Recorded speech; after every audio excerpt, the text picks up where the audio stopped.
In the middle of a press conference, Joe Biden cut it short, saying he had to go to the Situation Room to deal with something. And that something is reportedly Iran striking numerous U.S. military bases in Iraq and Syria.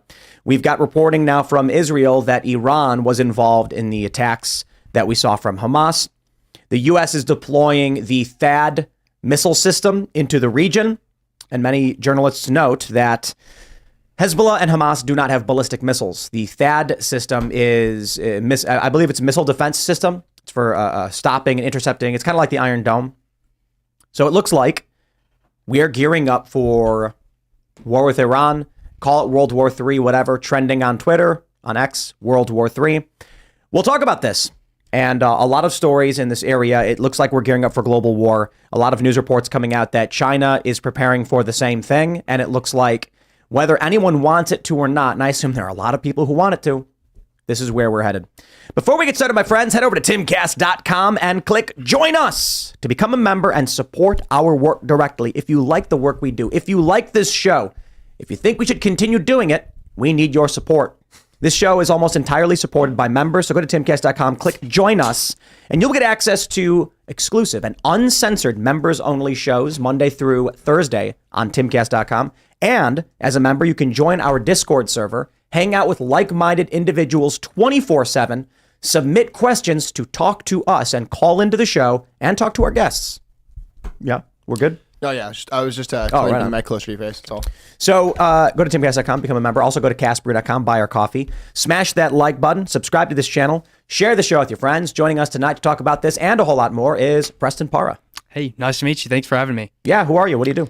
I like to consider myself like an America First crusader for Christ. I work with a number of campaigns and legislators throughout the country to kind of invoke and push forward the America First agenda. I joined the Army right out of high school, finished that up, and now I'm just focused on doing what I can from social media and journalism, and just working with some of these folks to really enact the America First agenda. Right on. Well, thanks for hanging out. Should be fun. We got Hannah Claire Brimlow hanging out. Hi, I'm Hannah Claire Brimlow. I'm a writer for Timcast.com. It's the best news site alongside the Post Millennial because Libby's here. Hey, thanks, Hannah Claire. I'm Libby Emmons. I'm filling in for Ian again, which is awesome. I'm the editor-in-chief of the Post Millennial and humanevents.com. And I am Serge.com. We miss you, Ian. Come back. Let's get started, Tim. Here's the story from Sky News. President Joe Biden cuts press conference short as White House confirms Iran actively facilitating some attacks on U.S. military bases in Iraq and Syria. I just love the language, how it's so like passive and confused. Iran actively facilitating some attacks. Okay, look, is Iran attacking the U.S. or not? I think the issue is they want to seed the information. That's how it usually happens. They want to gear us up for the moment when they announce troops are going to be deployed specifically to fight with Iran. We've already seen members of Congress say they're drafting an authorization for use of military force against Iran and their proxies, whatever proxies means. And it seems like this is going to bubble up to World War III. On Twitter, World War III is trending. Here's the clip. I want to play this clip for you. It's quite simple. It's only a few seconds long. And when Malcolm Flex has it, Biden cuts his speech short as the attacks are happening. Can't confirm if it's casual or not. Here we go. We got the sound right? I apologize. I have to go to the Situation Room with another issue that I have to deal with. But thank you. So that's it. It's rather uneventful, other than to say, in the middle of a press conference, he announced he was going to have to go to the Situation Room because we've got this report. Malcolm Flex is tweeting, groups with ties to the Iranian militias claim they've attacked with rockets 3 bases in northeast Syria, Al-Omar, Al-Tanaf, and Al-Shaddadi. Could be a tell as far as where Iran and probably Iran-loyal militant states in the area stand. Okay, well, I hope you're all ready for World War III. And how you doing?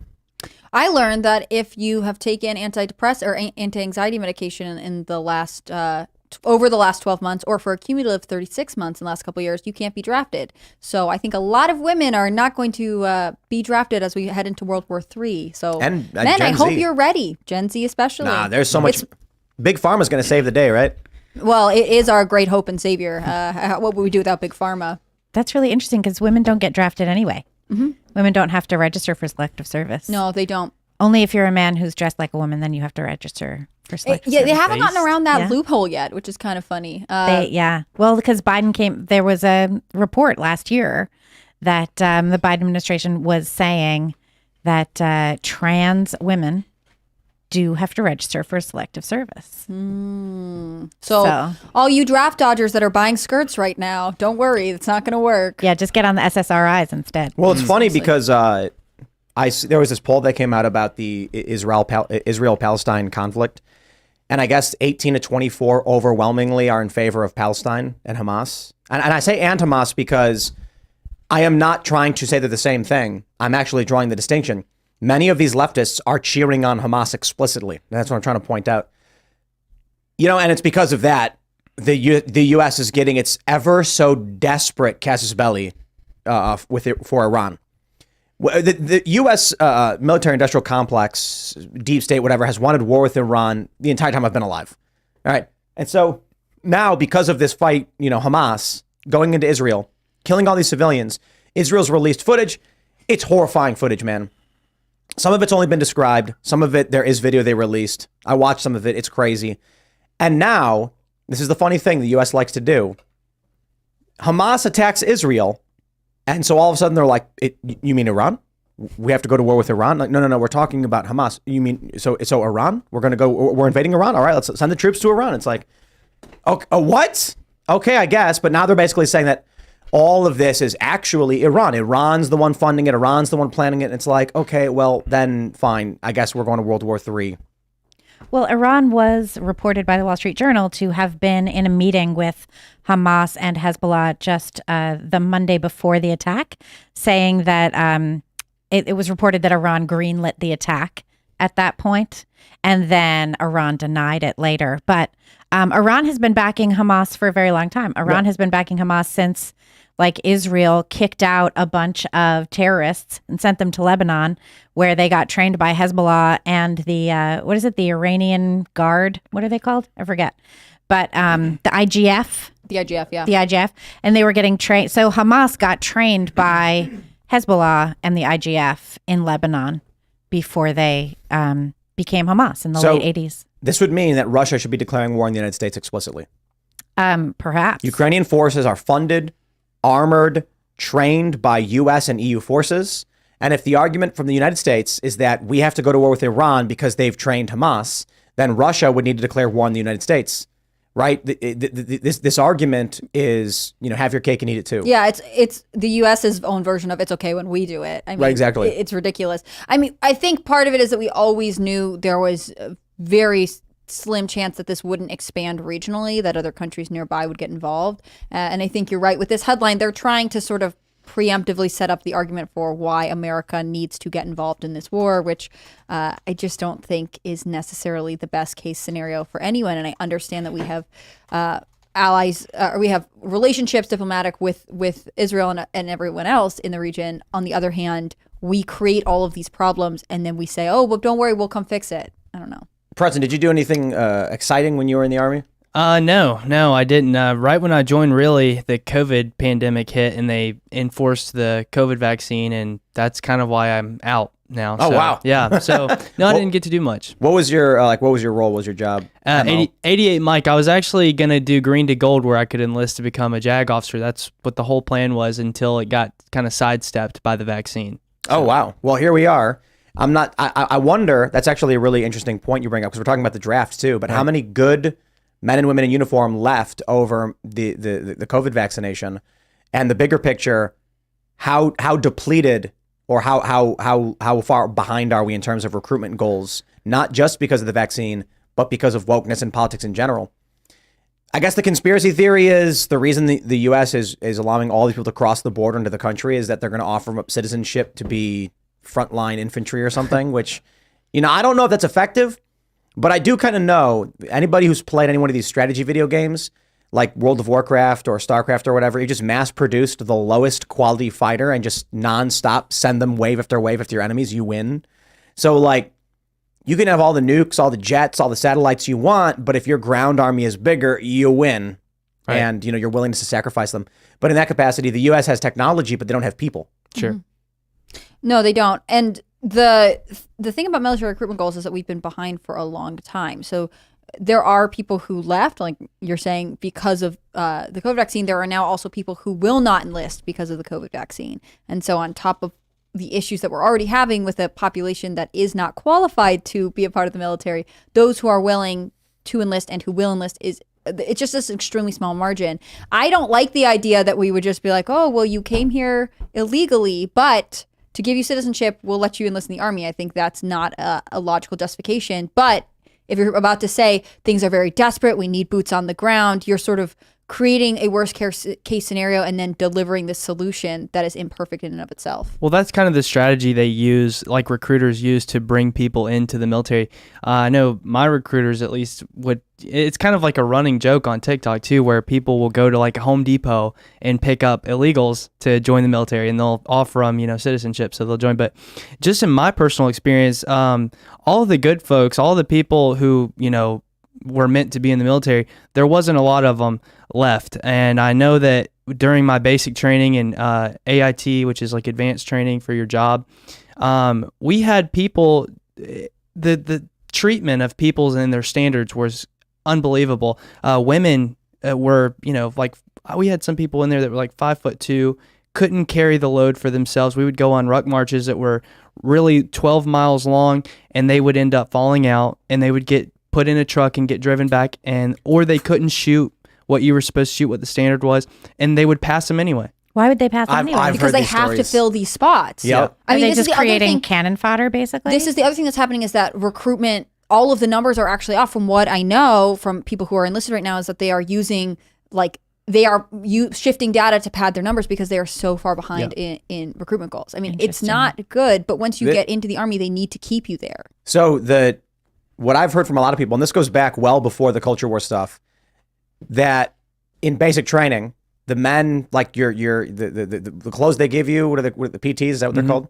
Filthy and dirty as you're like crawling through the mud. You don't wash them. You take them off. You wake up. You eat as fast as you can. You get back to it. The women would cry, complain, sit down, refuse to walk any further because it hurts too much, and then be told, "Don't worry, it's fine." Like you mentioned, get truck to drive them the rest of the way.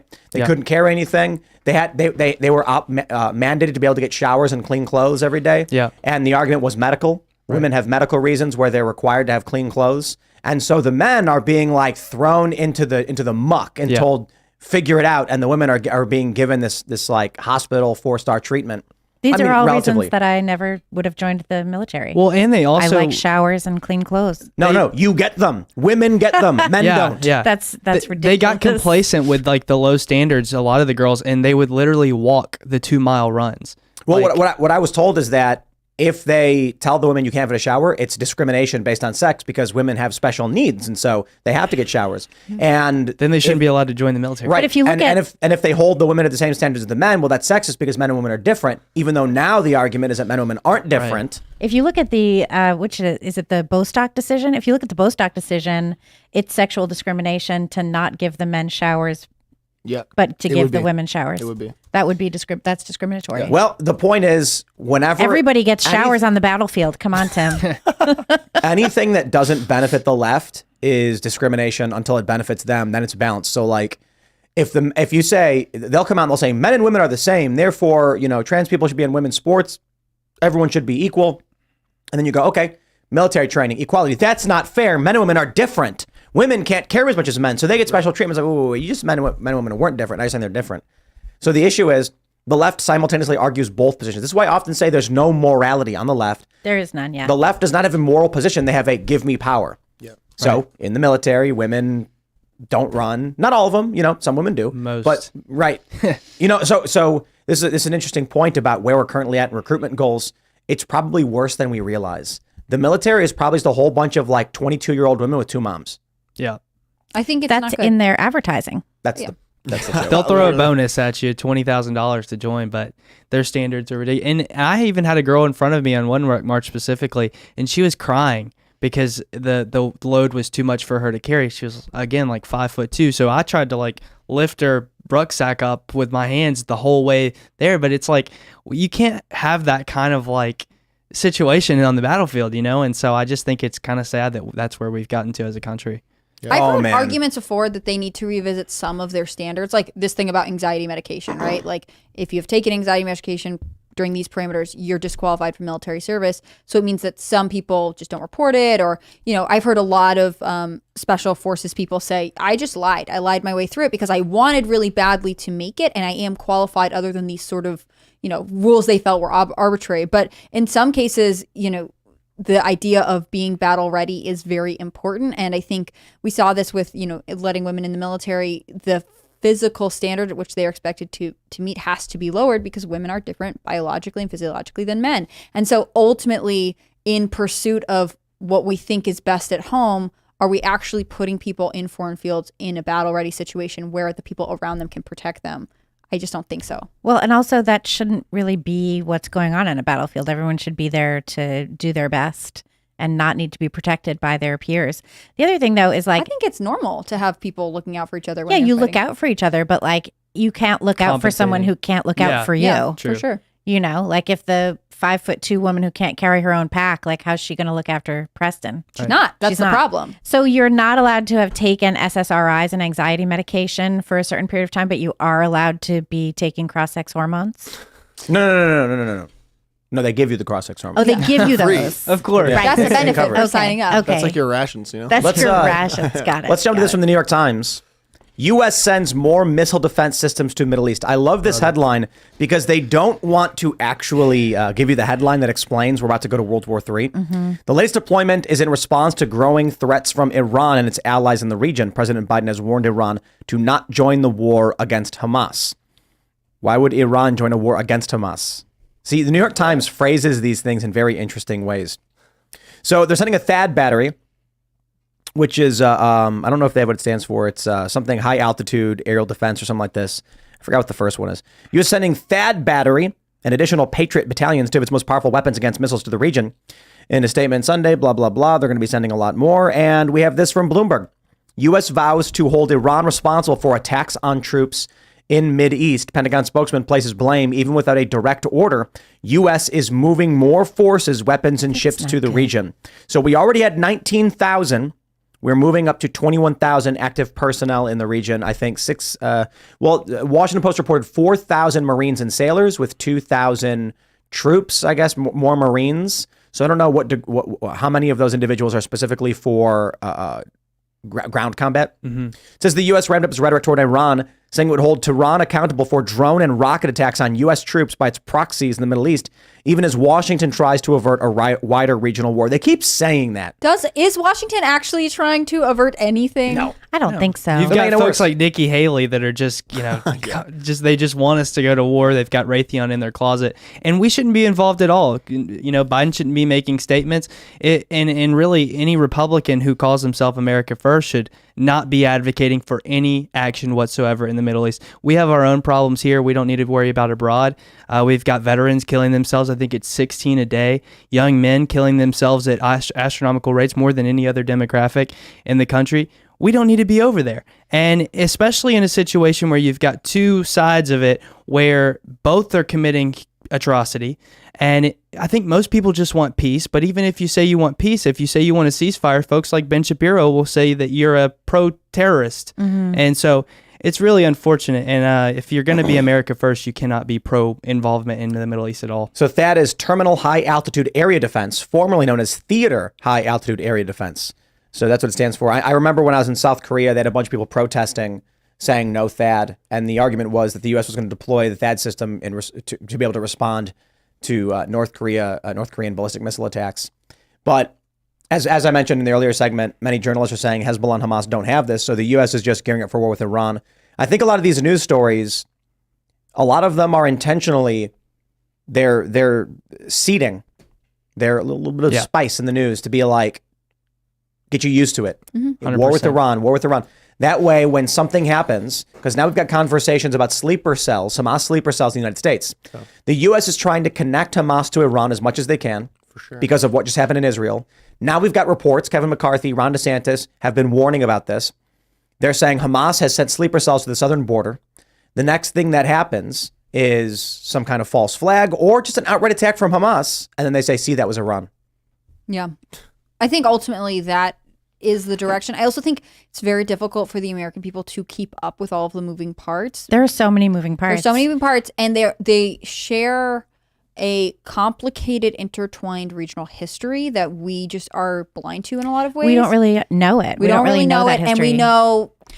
But what's interesting though, and this is some research I was doing over the weekend actually, and last week, the history that we know of Israel and the Middle East is given to us primarily and given to our students by textbooks, and those textbooks were created, most of them, after 9/11 at this point. And they were heavily influenced by like the Center for Islamic Education that talked to the publishers and the textbook companies and made sure to have very positive views of Islam and very negative views of Judaism and Christianity. So when you see all of these high school students staging walkouts of like, saying like, free Palestine and like stand with Gaza and all of this stuff, they have been taught that in their history classrooms. That is what they have learned directly. And they have learned that directly because that's within the textbooks. These are textbooks that were adopted in California, and because California is such a huge market for educational materials, once it's in those textbooks, that's what's disseminated across the rest of the country. It downplays jihad. It downplays the concept of from the river to the sea, which is the eradication of Israel. It downplays Sharia law as something that just means get closer to God. It downplays the modesty laws and all of that stuff. I was reading in these textbooks, it even downplays the Islamic conquest, and it says that Islam spread. It doesn't say that Islam. Not saying it's spread by the sword. It doesn't say that it's spread by like the water. sword. It just naturally trickles through the soil. And it also says like that because that it's part of Islam that you can't convert people on purpose, and so therefore it's peaceful and it lives. Islam lives in harmony with other religions without actually mentioning the horrifying wars, and all of that stuff. What the cultural implications Right. are. Yeah, I mean, that's there's right. this story right now about this 16-year-old girl. we who covered was- that today at Human Events. Yeah, She was beaten because she wasn't wearing her hijab correctly, I believe, and so she's in On a the vegetative like a- state. Dragged from a train. Right. She's On in public a transit. vegetative state. She, I assume, will not make it, which is extremely tragic. But in America, we get to say like, oh, it's just a different culture. We don't know what it's like there. It's gross. We would not let this happen here, I hope. but we do let it we happen do- here. It's worse. I mean, there's honor killings in the U.S. Yeah, there are, but we don't talk Yes. about them. Yes, but that's hold the on. thing. While there are many stories like that, there are women being victimized and beaten in the streets, and men, as crime is running rampant. We're now seeing like CVS, Rite Aid, Walgreens, and all these stores. 1,500 stores are closing over the rampant crime. So when we talk about, oh, it's so awful, this woman didn't wear her hijab and she was beaten, you're absolutely right. It's horrible. And then we have the story of the woman on the train in Philadelphia who was raped and everyone just watched it happen. Right. Then you have the story of the guy in New York City who saw the dude threatening the lives of the people on the train and said, I got to stop this guy with two other dudes. And then they tried to lock him up. Yeah. They're still trying to lock They're him up. still trying to lock him up. Yeah, they're So we're like, charging him. we would never let it happen here. And here's a guy who tried to save the lives of people on a train. And one woman said that man saved our lives, and the police are locking him up in jail.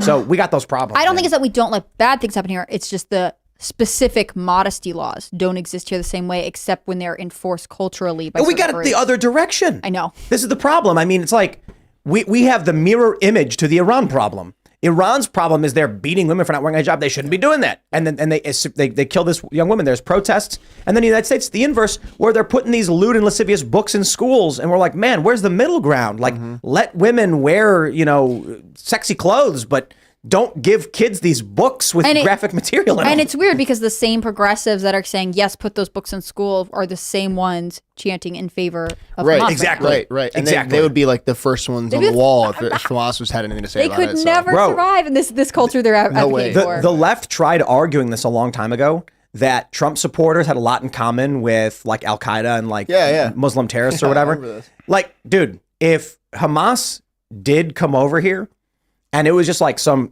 like regular Palestinian guy on a street corner and he started expressing his opinions on LGBTQ stuff and wokeness, a lot of conservatives would be like, I completely agree with those positions. Then, of course, the guy would say something like throw him off a roof or whatever, something horrifying. And the Trump supporter would be like, yo, bro, what's wrong with you? That's crazy. That's like way too far for us. But so many of these left-wing activists are cheering for a group that, as you all mentioned, would either lock them up for 10 years, that's the law in Gaza. Being gay is a 10-year prison sentence or something substantially worse.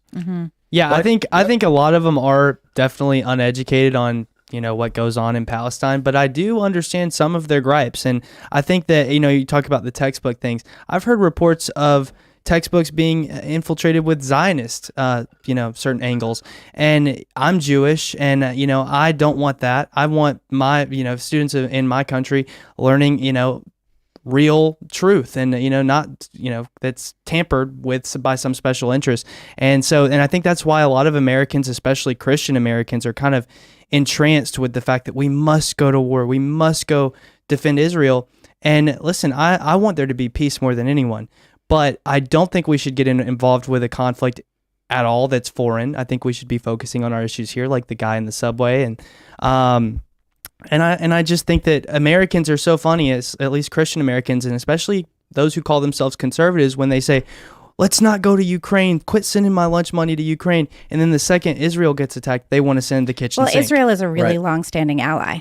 I get that. But when that long-standing ally is committing war crimes, Israel was attacked. Right, they were attacked, and that shouldn't have happened. And I think that it's under questionable circumstances as well, because even Charlie Kirk pointed out that when it happened, there was a 7-hour stop ordered by Netanyahu. He didn't say that definitively, though. Right, in which he was attacked right after too. But Charlie said, "I wonder if someone gave a stand-down order, because how did they not know this?" Well, in Egypt warned them apparently too, but also but Egypt said something big might happen, right, which is not a warning of anything. It's not. We don't know what the specific intelligence it was, and I also think it is tough, because there is. You can draw a benefit to Netanyahu specifically, and the stability of Israel from the crisis, a unifying crisis. We saw this with the Project for a New American Century back in like 2001 or whatever. A new Pearl Harbor would rally the American people. But I don't think that creates a circumstance in which the simple solution is Israel knew it was going to happen and let it happen, because the damage and devastation to Israel is 1,000 times greater than whatever they were experiencing. Yeah, and I don't think I think it's definitely a corruption issue, and that was what Netanyahu was like under investigation for in the first place. He was under indictment, and he was about to face trial for it, and a war happens to happen right in his backyard, right when he needed it to. And I just think it's a little bit odd. And I think that when you have Mossad, which is one of the world's most advanced intelligence agencies, how did they not pick up that their most angered neighbor, it was not going to attack them? I just don't buy it. I don't buy it. But I don't see any evidence to the contrary either. And I think the issue with the issue I take with it is, I can tell you, because I was talking earlier about Cassandra Fairbanks. A bunch of conservatives are really angry. They're very pro-Israel, and I'm like, dude, this company and the work that I do is not predicated upon the history of Gaza and Israel. Right. And so what ends up happening is you have these people who, for some reason, have a large portion of their identity rooted in which side is correct and which side is wrong. True. And so they'll come out and they'll assert one side has, it's funny because they're like, it's historically Palestine, therefore, Israel's the occupying force. And then the other people are like, it was Judea and it was like Jerusalem, the Holy Land. Are you crazy? And I'm just like, I can tell you, it's not America. And I'm not from there. That's so my thing. I don't know, man. There's been violence and conflict over this region for a really long time, including in recent years prior to October 7th. I'm not saying that Israel shouldn't be able to defend itself. Of course it should. On the other hand, similarly to the conflict that's been ongoing between Russia and Ukraine for a long time, is this in the American people's best interest to wade into a war, which we have very little cultural understanding of, and at the same time make worse. Like Joe Biden's saying, yes, Gaza, I will give you money. Also Israel, I'll send some troops in. We don't know what side we're going to be on, and ultimately we're not going to make anyone happy. We're only going to ask. I certainly hope we know what side we're going to be on. I certainly hope we're going to be on the side of our allies. Except for our allies are committing war crimes. What war crimes are they committing? Well, if you're seeing the reports of white phosphorus being so you're taking Hamas's word? No. Okay. But I'm taking reports on the ground. I'm Jewish. And I just don't want anyone, I don't want atrocity being conducted against anybody. I don't want any more Israeli lives to be taken. I don't want any more Palestinian lives to be taken, especially innocent children that we're seeing. And so many times I'm saying this online and people are saying, oh, so you're pro-Hamas or, you're pro-sympathizer for terrorists. No, not at all. But I don't want I don't want any innocents to die. And I'm seeing white phosphorus being rained down, and 1 in 20 buildings in Gaza are leveled. And you're seeing more bombs being dropped on Gaza than were dropped in the entire first year in the Afghanistan war. And so and those are war crimes, okay? Because when you have what is a war crime, though? What does that mean? Collective punishment, defined by the Geneva Convention, is to punish an entire group of people, innocent people, for the crimes of, especially this, a terror group. It's the government, though. Hamas was elected to lead Right, the government. but there hasn't been a fair election in a decade. But I think we pulled this up too. The recent surveys show that 51% of people in Gaza support Hamas.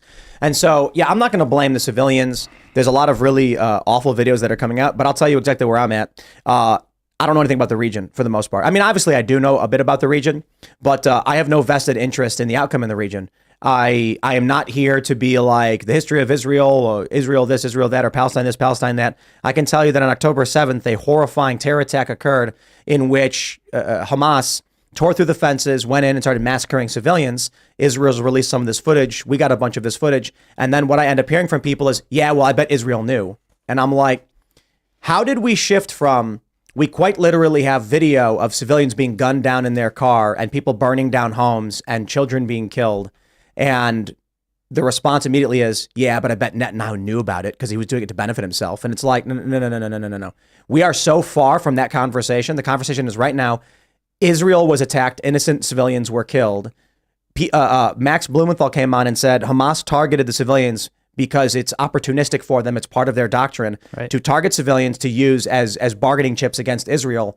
And then after that is the beginning and opening premise, I have people complaining about Israel. And I'm like, yeah, Israel's probably doing a lot of bad stuff. This is what happens when you declare war on someone. Hamas declared war on Israel. Israel is the powerhouse with the fourth most powerful army, so they say, with support from Western powers, and Hamas decided to declare war. Now, a lot of people then go, yeah, well, it's an open air prison and blah, blah, blah. I'm like, you lost me already. I am not Israel. I am not Palestine. I am the United States of America. I am an individual here, and I can't tell you about the history of the region. I can tell you, if they did not tear down those fences, storm in and massacre 1,000+ civilians, there would not be bombings in Gaza. That's right. Does not mean Israel should be indiscriminately targeting anybody. But then the argument from the pro-Israel side is we are not just trying to target and we are not trying to take out civilians. And then I can tell you this, after all the dust settles, Hamas and the left have lied about almost everything. So when someone comes and says Israel's engaged in war crimes, I go, hospital. And they go, yeah, but no, hospital. Hospital was fake. They lied. It didn't happen. And we were so busy tricked into arguing over who did it, we never stopped to ask ourselves, did it even happen? And the answer was, it did not. Well, from the beginning of the conflict, I've been saying nothing but I want peace. I condemn Hamas. I even went as far as saying F Hamas on my Twitter. But I think things still have to be pointed out. Israel is a formalized government. Palestine is not. Nobody takes the Palestinian government serious. So when bombs are being dropped on residential buildings in Gaza, you have to point that out. And if you say that Hamas is using those to protect whatever they have there inside, well, Israel's very capable of going in with insurgent teams and getting out or killing whoever they need to. The West supplies them with a ton of money and a ton of training with our armed forces. And so I think they're perfectly capable of going in. I don't see a need for leveling an entire building. And the problem is, I don't think you'd see the reaction that you're talking about if you didn't have evangelical Christians on Twitter saying, glass Gaza, make it a parking lot. Like this incendiary rhetoric that just has no care for human regard, because it's more about humanity than anything. I could care less if it's Israeli or Palestinian. It's about humanity. And people are being killed at rates you've never seen before. 2014, 88 Israelis died and 2,329 Palestinians died. No one was calling, what's going on over there in the Middle East. We should get involved. I don't think comparing the total number of dead answers the question of what, how, or why, and does not indicate justification or I just don't like how the media covers it differently, because the first time you have an Israeli attack, then it's like, oh my gosh, the world's ending World War III, but Palestinians have been being killed for years and you're having no coverage of it.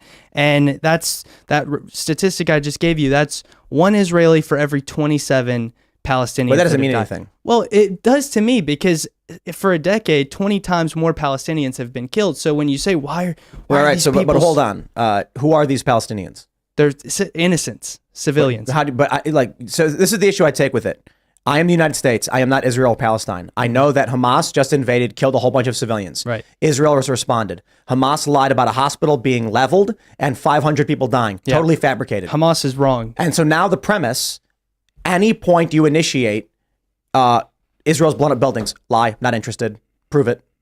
I took Hamas at face value. Boy, was that a mistake.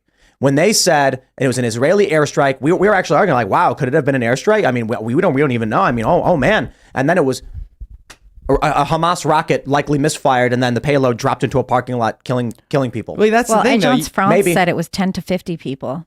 And maybe it was a parking lot. We have no Right. idea. But that's so what- look. those are the reports. So on it. then I hear, yeah, but what about white phosphorus, bro? I'm sorry, but the people marching through the street who are saying from the river to the sea, who lied about this hospital, get zero benefit of the doubt from me, and that means the only word I have is Israel's, and I don't even trust them. Well, So I agree. all I can say is, we don't want collateral damage. We don't want war. We don't want civilian deaths. We want peace. We want the conflict to stop. The argument then becomes, should Israel airstrike or should they send in a ground strike force to start executing Hamas? AOC effectively called for that. yeah. Yeah. Saying we want was interesting. precision That should be and what it is. intelligence. So Israel should invade Gaza. If they're going to defend themselves, they should not be bombing where there's a ton of civilian casualties. They told That's my everyone to position. leave, and Hamas told everyone to But stay. I saw reports of people who were saying my mom is bedridden because she's sick and she can't get up. What are we supposed to do? Some people have no form of getting anywhere, and they're just supposed to see on Hebrew television that they're supposed to get up and go somewhere. I think that's unrealistic. It's not just on television. Well, where else is it? I mean, they put stuff out. Like, there's been a lot more of that. They went to the UN. They told the UN, like, get people evacuated from this area. The UN spoke to, representatives in Gaza. They have That was when the diplomatic UN channels. was like, I just- they This was wanted to like a move- week ago. and the UN was like, it would be very difficult to move a million Right. people Right. at once. I mean, it's an incredibly difficult situation. I think Hamas lies. I think this is a lot of violence. But if we're going to return to the premise of, does America help? Because like we've talked about, if Joe Biden's going to give whatever millions of dollars to the Palestinians, but we know ultimately that'll probably end up in the hands of Hamas. But then we're also saying, Israel, we're your ally. We're not helping. Did you hear this what he even. said last week? What Biden said last week when he gave that speech? I think it was on Thursday. I think it was Thursday. And he sure. said, we're going to give a bunch of aid to Gaza. And if Hamas doesn't steal it, we'll give Yes, more. we did that here, and it and was it's like, what are you even talking what about? are What do you you mean? talking Like, about? obviously they're going to take it. They take all of it. But also, like, he knows that, and he's still trying to play both sides. This is Yes. something that we're seeing. I find replicated that more everywhere. infuriating. I'm much happier think to it's- give money to our allies and not give money to our enemies. I would rather give money to the Americans in America Exactly. than to seed. we both- already did that. We're I don't want to do that funding either. Both sides of a war that we are now Yes, that's making insane. easier to escalate. That's insane. I don't like. bananas. I agree I don't with like that. that American and British Western munitions are being used to kill innocent people. I think the human loss and the toll that is, in any world where morality and ethics exist, means if Israel's going to defend themselves, they send in insurgent teams, they kill who they need to kill, whoever caused whatever attacks took place. That's what they do. They don't risk it. They don't risk it with announcements saying leave Gaza, leave where are they supposed to go, to tent cities for them to bomb and Why glass won't Gaza? any of their allies take in refugees from Because I think Gaza? Well, King Abdullah from Jordan said that he doesn't want to do it because he sees it as kind of enabling Israel to take Okay. over Palestine. Oh, I That's see. such a great Oh, reason. that's a great way to say that. I thought we wanted open borders everywhere. I thought that was the answer. I thought open No, borders just here in were America bad. Just only. here. Only Just to here. destroy our Only in country. America. Oh, okay. So now you're an American I exception. don't understand. Oh, that's As I gross have now said several times, when your neighborhood is like being rioted, you just leave your front door unlocked and then go defend someone else's house. That's It what I doesn't would- make sense. I'm just genuinely curious why people are so fervent, why there's so much fervor weird. over Israel Palestine. I know. I couldn't tell you. As a Jew, I don't want to see my fellow Jew die, and I think it's sick. I thought after the Hamas attacks, all the carnage that was left, the pictures that you saw on Twitter, like I was telling you before the show, you're seeing nothing but graphic footage all around Twitter. The carnage that was left behind by Hamas is despicable. And the consequence for that should be they should be killed. But it, again, should be just them that are killed, not innocent kids. I suppose the challenge is like Israel's choices after being attacked are airstrikes on strategic targets, which results in a lot of collateral damage and dead civilians, and that's horrifying, or invasion. I don't know. Pick one. Me, I'm kind of just like, I don't know. I'm not Israel, and I'm not in this war, and the United States is partially, I suppose, tangentially involved in this war. And I think we shouldn't be because it's an unsolvable issue. I just think if you've got I just missed 51 Trump on this. I mean, sure. I mean, but if you've got 51% of Gaza saying they support Hamas, and even in the United States, these people are chanting from the river to the sea. Yeah. Peace is not an option. I mean, peace is the preferred outcome, but it's not an option when you have one side saying from the river to the sea. Yeah, but the majority of those folks, at least I like to think, are not going to go out and actually plant a bomb. Like, I think that justifying any war on Gaza because those folks are so, critical against Israel, that doesn't justify killing them. That's not it. That's Hamas using schools and hospitals to store weapons and to launch rockets, and then attacking Israeli civilians because, as that Yale professor said, settlers aren't civilians. So to the people, to 51% of people in Gaza, let's just say 51% supporting Hamas, anyone, some of those people were tourists. Fair game, kill them all. That's what they're doing. That's horrifying. Right. You're not going to get peace in Israel, with Israel and Palestine, if that is the view of 1 million people in the Gaza Strip. Right. Yeah. And what is Israel's plan? Let me ask you, what do you think would happen if the barrier fencing around Gaza was completely removed and Israel just said anyone in Gaza can do whatever they want? They can freely travel. Well, I mean, that kind of exists now. They're able to go back and forth for jobs. No. I'm saying the barrier. What would happen if the barrier was completely removed? Security around the Gaza Strip was removed, and Israel said to all of the people, you can freely move about all of Israel. What would happen? I'm sure there would probably be conflict going both ways. Both ways? Yes, both ways, because I've seen Hamas and Palestinians. You think Israelis in like Tel Aviv will march into Gaza with guns, start killing civilians? I think violence will be conducted either way. I think that I've seen IDF soldiers treating Palestinian kids very badly on the streets, and sometimes they brag about, doing brutal things to them. I think it would go both ways, regardless of the situation. So if the fences were removed, Israelis would go into Gaza. I'm not saying just Israelis. I said no. both ways. I know, both ways. That means, so the implied is Palestinian civilians will go into Israeli settlements and start killing people.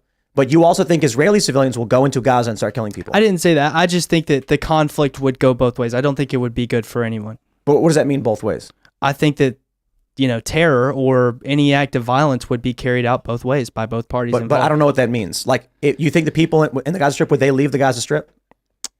If the barrier is removed and security is removed and they say you can freely move about I don't think a lot of them would. They would just stay there. I mean, I'm sure there would be some tension for sure, but I don't think a lot of them would leave the homes. You think the people in Gaza would just stay there? So it's not an open air prison. Well, if you're saying that Palestinians now can't go to Israel, they can. I mean, and I don't think a barrier makes much of a difference if you can get through to it to go to your job from 9 to 5. So so it's not an open air prison, and the complaints of the Palestinians are just exaggerations? Well, I think that the land conflict is a whole nother topic. I mean, what belongs to who, that's just a whole nother can of worms I don't want to get into. But I don't think a barrier there is what's stopping any specific thing. I think people are able to go free and easy regardless. Right. So the issue, I suppose, is leftists are calling it an open air prison where people are trapped and stripped of resources. Well, in a way they are, and that's another war crime you mentioned because... So it's a war crime that they're trapped in there. Well, it's a war crime what's happening now where electricity, water, food, and aid is being cut off. But they can just leave. But that's a war crime. No. It's not if they can just leave, right? That is an area where people live, innocent people live. And so when you cut off electricity... Who's giving them the electricity? Well, Israel. So they're obligated to give free electricity to people of Gaza? Well, when they oversee certain supply routes, they're able to cut off food. No, but people aid. can just leave Gaza, you said. Right, they can, but they don't want to give up their land again. They don't want to go to a tent city in some desert and then have the land that they had in Gaza be taken over as well. I'm not sure I'm following it. So Israel is providing electricity to Gaza. Under what obligation do the Israelis have to give a resource to the people of Gaza? And how is it a war crime if they decide to stop supplying a resource? It's a war crime because those routes, those electricity routes, those trading routes where they get their food, they get their water, go through Israel. So when the Israeli government cuts it off, that's a war crime. Why? How's it a war crime? Because you're disallowing innocent civilians from having drinking water, from having electricity. So you're saying that it's not Israel isn't producing the electricity. They're just going in between where Gaza would get from normally. I know a lot of the supply routes are not just coming from Israel. I don't think there's a lot of Israeli Egypt? aid. Yeah, I think they're coming from Rafah crossing? Right. So Egypt is trying to get electricity to Gaza, but then Israel is stopping it? I think Egypt is trying to get aid and food and water and resources and medical resources to people, and Israel stopping it. How the electricity grid there works, I have no idea, but I know Israeli technology capability does not stop it being able to shut down a power grid. I'm not sure I follow criticism of Israel in this line of thinking. So if people can come and go as they please, but they don't want to live in a tent city, so they would choose to live somewhere with no electricity, it's a war crime? Well, no, but you got to look at it like, let's make it out like it's here. If, I live in Georgia. If Alabama decided to, attack Georgia and come in here and say, well, you gotta leave or you're not gonna have food or water or resources. I don't want my land to be taken over, so I'm gonna fight against those people in order to prevent my land from being taken over in order to get resources once again. If your land's already been taken historically. Yeah, but why have the Palestinians rejected a two-state solution going back into the 70s and even times. Previously? Yeah.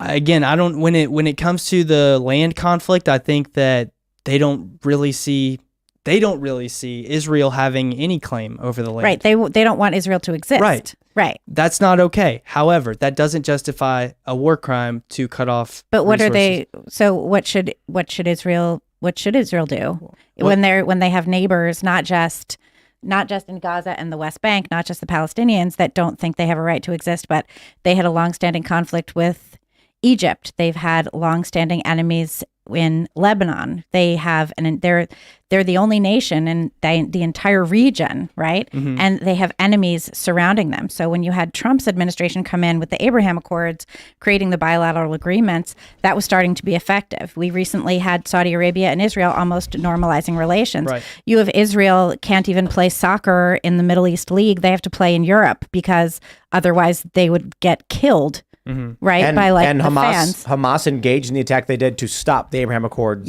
negotiations. And to stop Saudi Arabia and Israel from getting close, because the Abraham Accords essentially left the Palestinians out of it. And why were the Palestinians left out of it? Because they have refused to come to a negotiating table at any point with a consideration of a two-state solution. So we've had Bill Clinton propose a two-state solution. He had this idea that actually gave Palestinians a whole bunch of stuff that they wanted.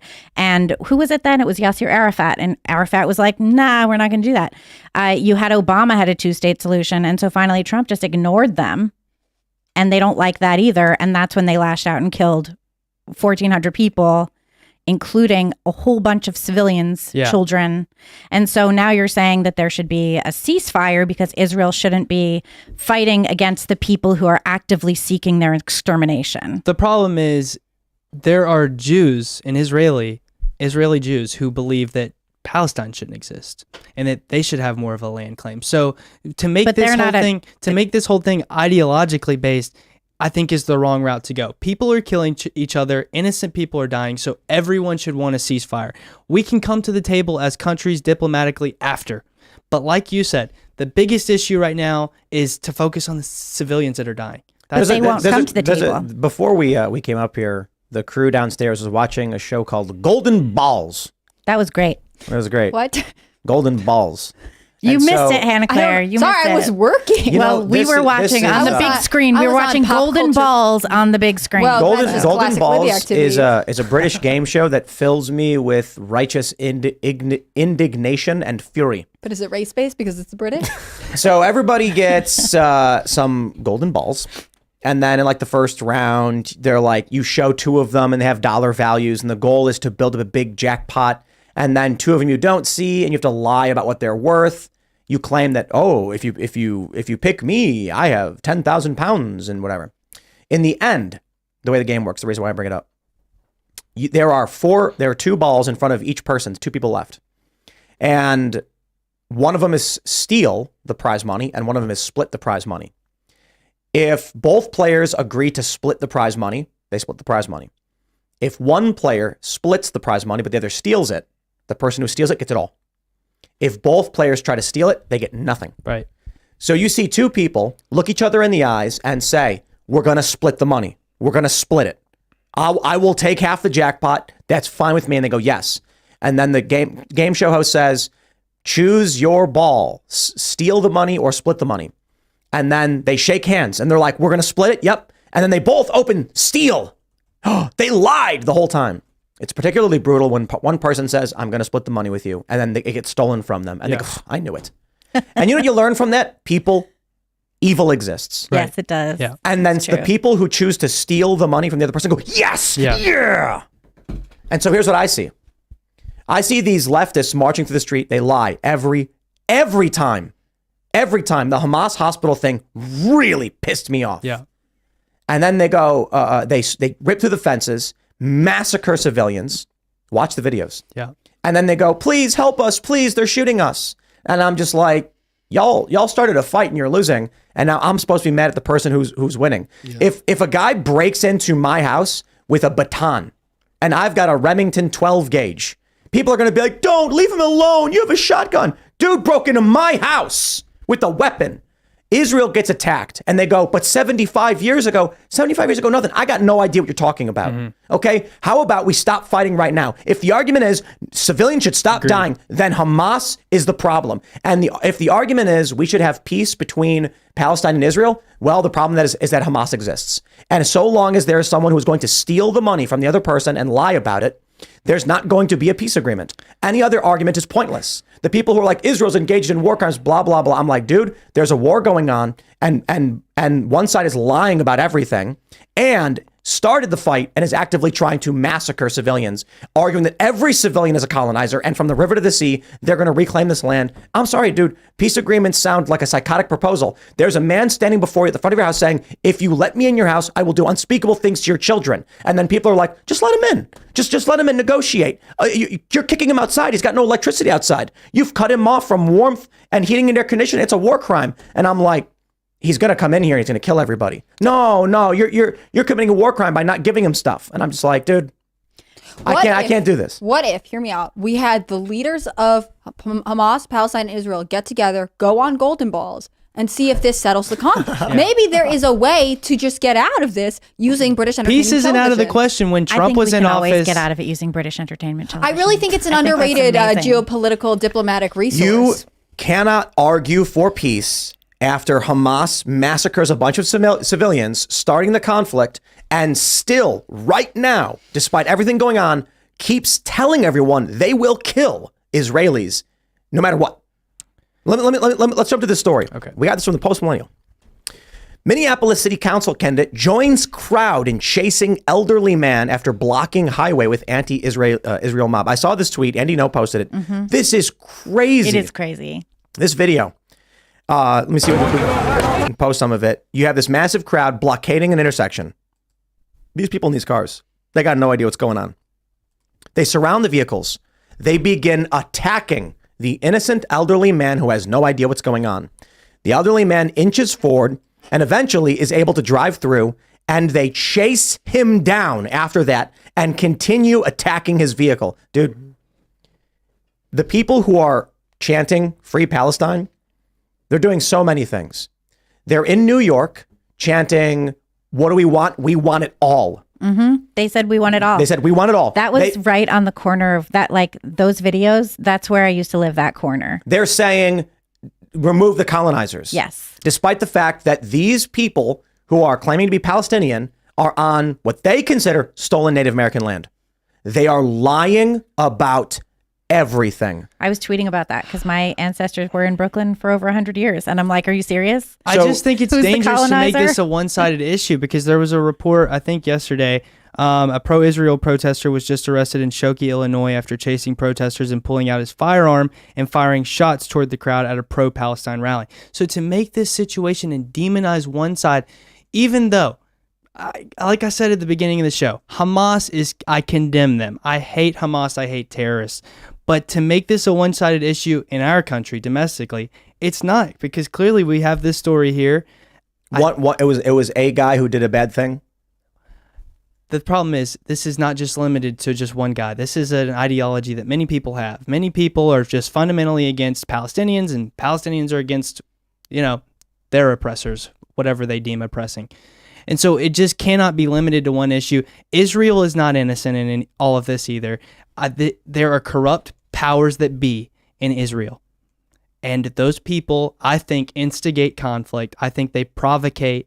And I'm not saying this is on Israelis' hands or anything like that, but I'm saying that Israel's not innocent in all of this. I don't think that's coming from a Jew. I don't think Israel's innocent. I just think that Hamas didn't have to choose to go in there and kill a bunch of people. Well, Israel didn't have to choose to kill thousands and thousands of Palestinians over the course of the last decade, too, 20 times more than Israelis, but they did. What? Why? I don't know. I couldn't tell you. Well, there you go. Ask Netanyahu. So it's a moot 20 times point. more though? So 20 times more? Like, what's the actual number? 20 times Well, more. what's one number? If it's one person, that's 20 people. What's the number? So here's the issue. That's all, and that's nebulous and immaterial to where I am and what I'm talking about, and Okay. it doesn't mean anything. true. Okay. If you said in 2014 during Protective Edge, Hamas did X and Israel did Y, we could have that conversation. But once again, when it comes to Protective Edge, it is Hamas attacks Israel because they believe they own it all. It's all theirs. They want it all. And whatever reason, it overlaps with the American left. We even saw, what was it, the current leader of Hamas saying that he's like George Floyd? Yes. And they're the racist. Yeah. That was from a couple of years ago, but yeah, that's Right, a what he couple was years saying. ago. Yeah. So here's they've been planning this attack for 2 years. Here's the way I see it. Imagine there's you're in a mall and you hear gunshots going off. Mm-hmm. You run into an area and there are two guys with guns and they're both pointing at each other. We want them to stop. However, one guy started shooting. The other guy was trying to stop the shooter. What do?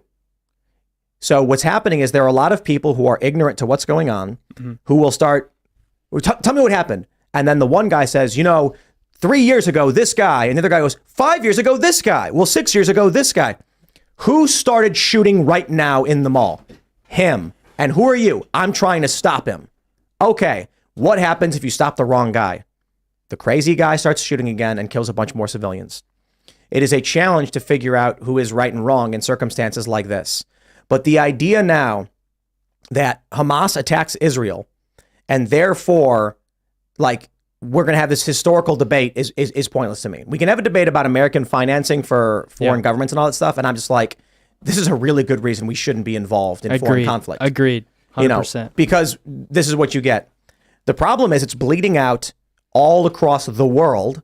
And for some reason, it escapes me, people are so ideologically just impassioned by Israel. It is the craziest thing in the world. I despise it more than anything. This fervor, this zealotry. Don't care if you're for or against Israel.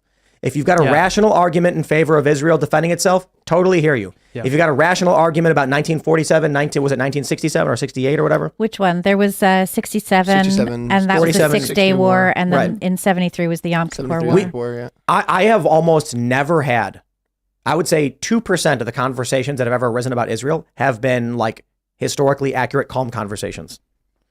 There is always some look, dude, I'll be you're saying Israel's committing war crimes and doing all this stuff, and I'm just like, that doesn't mean anything. It's completely meaningless. Hamas committed war crimes. Hamas committed war crimes. How could you be mad at Israel? It's just mud being thrown back and forth. Yeah, but the problem is Israel's a formalized government and Palestine's not. And why is that a problem? Because Israel is an ally, and when those are American munitions being thrown over the borders and onto Palestinian innocent people, that implicates us in some of that guilt. It's collateral damage. It's bad. I don't look at innocent children dying and call that collateral damage. That's the definition. Collateral damage is a military operation when civilians die. I know, but I don't just shrug it off is what I'm saying. We're not trying to shrug it off. I'm saying that there needs to be peace. Like she said, we should have everybody from every party come to the table. Now I think that was going to happen.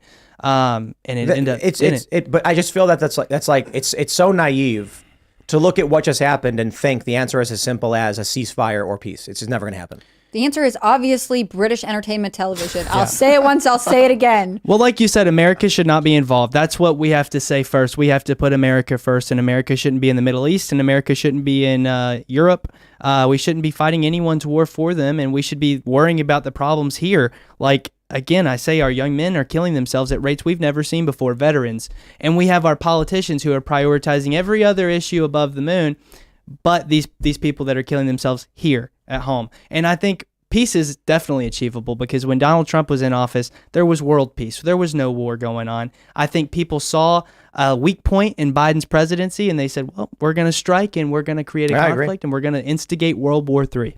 I mean, even this video of Biden sort of muttering into the microphone, I have to go to the Situation Room. Yeah. This is not the representation of our country I would like. And I think it is apparent to everyone that there are a lot of forces in the world that are now testing the strength of American leadership, which I hate to say it, as much as I love America, the Joe Biden administration is not presenting a strong front to the nations or to the international community. We saw Ukraine happen. We're seeing things happen in the Middle East. I will not be surprised. I personally feel like we're counting down until an invasion of Taiwan. It seems like just explosions happening all over the place. And the question is, at what point do we say we have to put our own domestic priorities before everything else, even when we have historic ties or relationships diplomatically? I do agree with you, Tim, about what you said about we shouldn't be focusing on the sins of the father and the grandparent. That shouldn't be the topic of today. So I do agree with you on that. We should be focusing. Yeah, I agree. I think the challenge for me is like when you learn about how evil really exists, and I wonder when it happens for the average person, and I wonder if so many people in the United States, especially like these people surrounding these vehicles, many of these leftists, I perhaps they can't see the forest for the trees. Perhaps, they are the horde of evil. And because they can't see it, or they're not victims of it, they can't understand. The people here? So this video of these people in the mob, right? Uh-huh. They're evil people. Yeah. But this is the banality of evil. This is not malicious. These people aren't individually deciding to take actions, but they're part of a horde, which is victimizing innocent people. Sure, agreed. They've not experienced the brunt force on the other side of this, so they don't truly get it. Yep.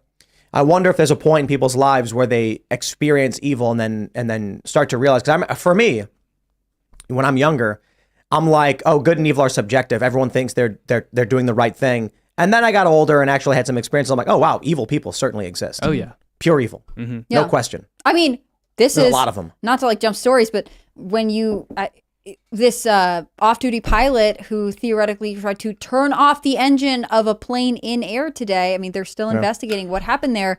But what did happen there? Okay, so we're gonna get to this in a little bit. I mean, I don't want to jump stories. Oh, sorry, I won't jump stories. But I'm just saying, like, when you are trying to unpack something that's happened, and when you see any kind of incident from the outside, you have to ask yourself, is this person evil? Did they just want to see the world burn? Or, a lot of times we hear it now where it's like, oh, there's a mental health issue. Maybe they're having a psychotic break. Who knows? True. We don't know what plays into someone else's motivations. On the other hand, the consequences of their actions remain the same no matter what their motivation was. Hamas is evil. Israel is a spattering mix of government institutions, corrupt, wealthy individuals, good civilians who are trying to live peacefully.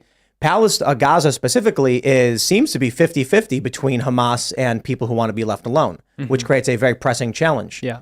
The issue I see here is you can't negotiate with evil.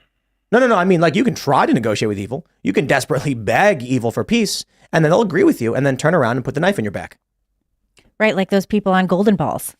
No joke. That's why I brought it up. It's a silly show, but I'm watching this and I'm just like, evil people will stare you in the eye and they will try to steal everything from you, and they will cheer for themselves as they destroy you. And I think this is one of the issues that without acknowledging, if you can't acknowledge that some people just are evil, then you can't acknowledge that there are people who will not, no matter how hard you want them to, understand, relate to, or try to live by a moral code that you or your community share, right? An evil person has no reason to feel bad about anything because their motivations are completely contrary to yours if you're a good person. And I think that's really hard to wrap your head around. Like, can evil forces exist in the world, and can you potentially change them? And I just don't think that's true. And this is, I'm not trying to comment geopolitically now. I'm just talking philosophically. Yeah. Evil exists no matter what. What you do to contain it, and if someone can be converted from evil, is a really serious question. Well, that's why we have histories of moral philosophy. Mm-hmm. But people, I think on average, I'm willing to bet most people don't experience abject evil.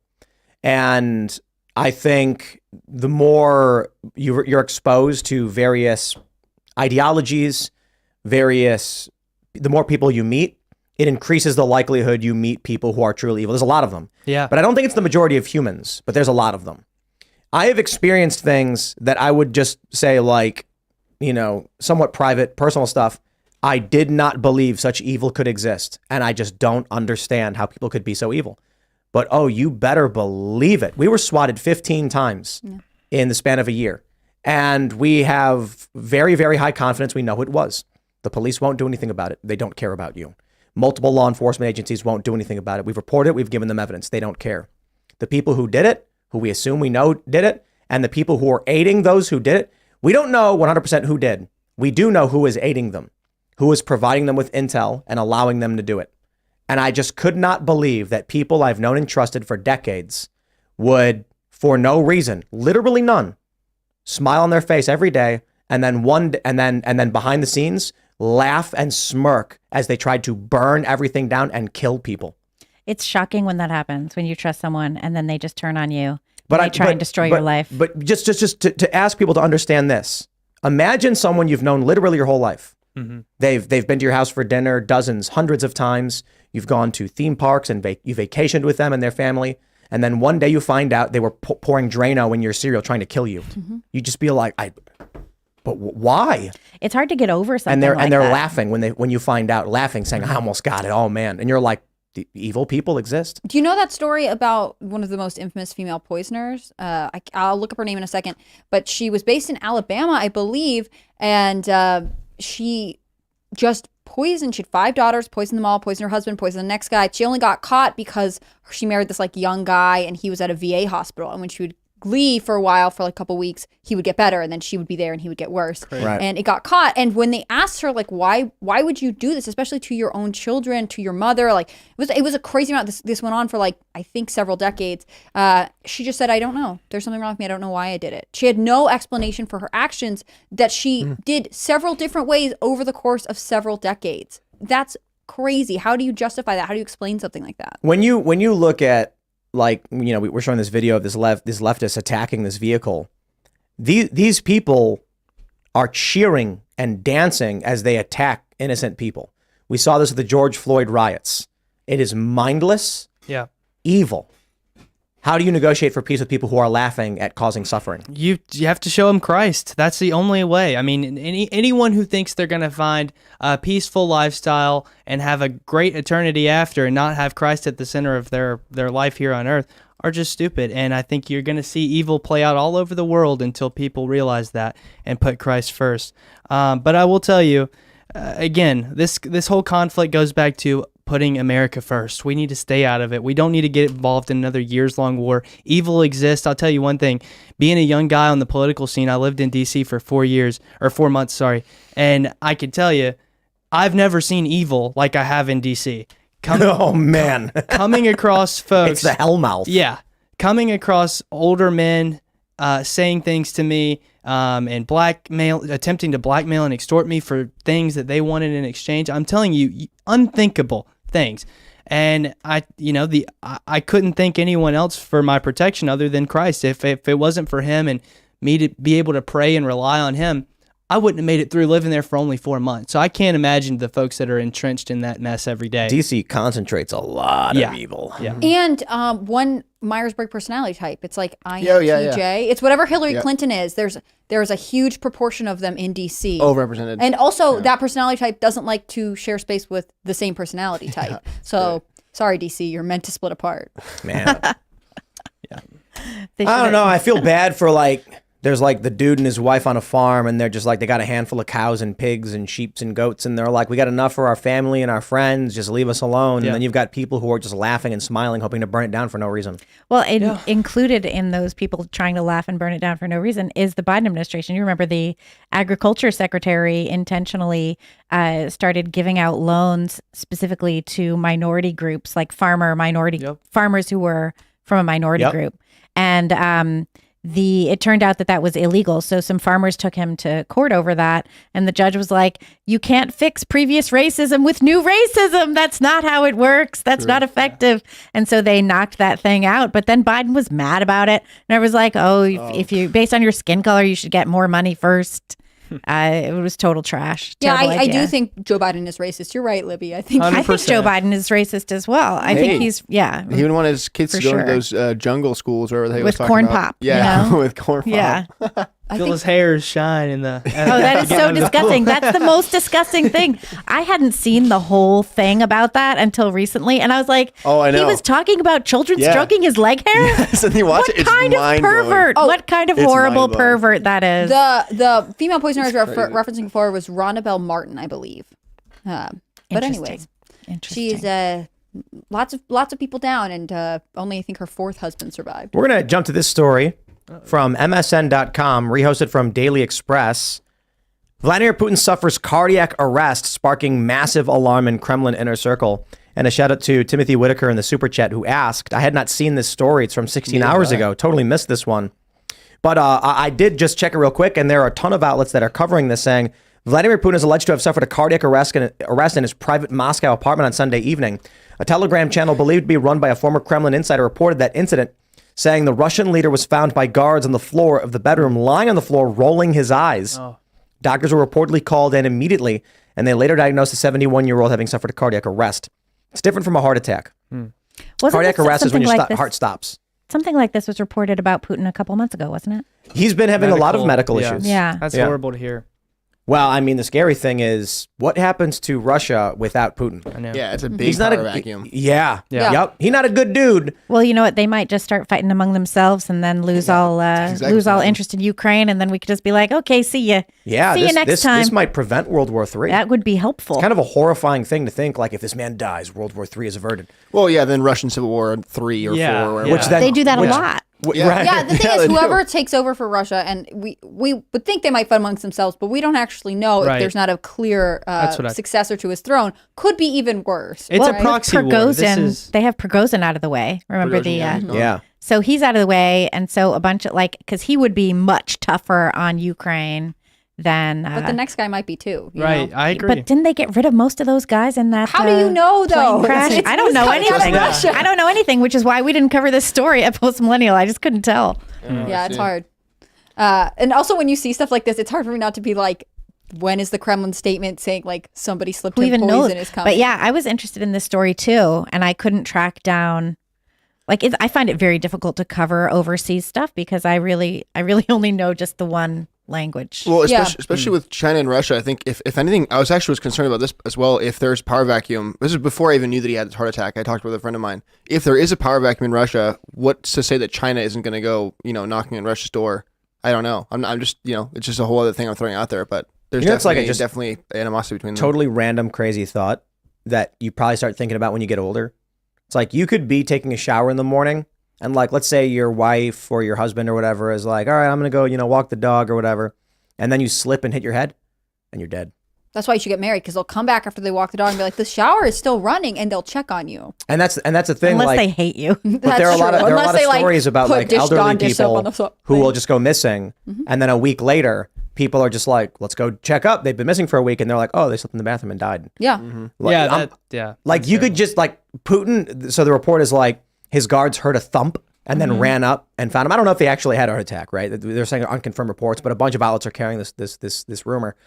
And just imagine, like, for the average person who has a heart attack, there is no guard waiting downstairs to hear the Yeah. thump. That's why they invented the button thing. Although Oh, if you yeah, have a heart life- attack and you're life unconscious, alert. you can't press your life alert button. Although there's, I think, one that Life like if alert. you fall hard enough, it'll. Right, I there's don't know like totally. there's like necklaces and stuff too. Oh, the iPhone does that. yeah. There was That's a interesting. what is it like if you get into a car accident, it instantly It'll, calls yeah, call. 911 or Oh whatever. yeah. That means There it is knows that. you got into a car I remember accident. when Technology's so crazy. Well, like there's some story where a dude dropped the phone and the phone thought it was a car accident, so it called the police and they found it or something. Oh wow. Like fell off his bike or something like that. I remember it was just a couple years ago. My mom said, "Honey, I'm suddenly afraid of falling down." that must be a And crazy she's feeling. like, she's in her mid 70s. She's extremely active. She just got back from a month traveling around Italy, right? Italy and Ireland She's and just living her best wherever expat she life. was. Yeah, she just does whatever she wants, but she's still a little bit afraid of falling down. Yeah. Yeah. I just kind of hope that when I'm old, I'm like fat And so when I fall down, it There's some doesn't, cushioning. nothing gets broken. That is the argument for obesity right now. Although your bones get brittle, you can't walk around, you get the veins, you have a heart issue. That seems bad The too. diabetes, No, stuff the like- good news is if you're fat, you won't get old. Oh, if you're fat, you won't get old. So true. that's a win. Wow, that's how you live. die You stay early. young forever. The heart Right. disease takes you Live first. fat, die Yeah, young. I'll You know just what I'm stop saying? working out altogether. Like, Wow. I'm also equally concerned that Putin having a heart attack could lead to World War III. Yeah, that's what really, I what's think. the alternate scenario? What do you think? That without Putin stabilizing the region, it results in power struggles, and then it leads to conflict outside of Russia, which drags other people in.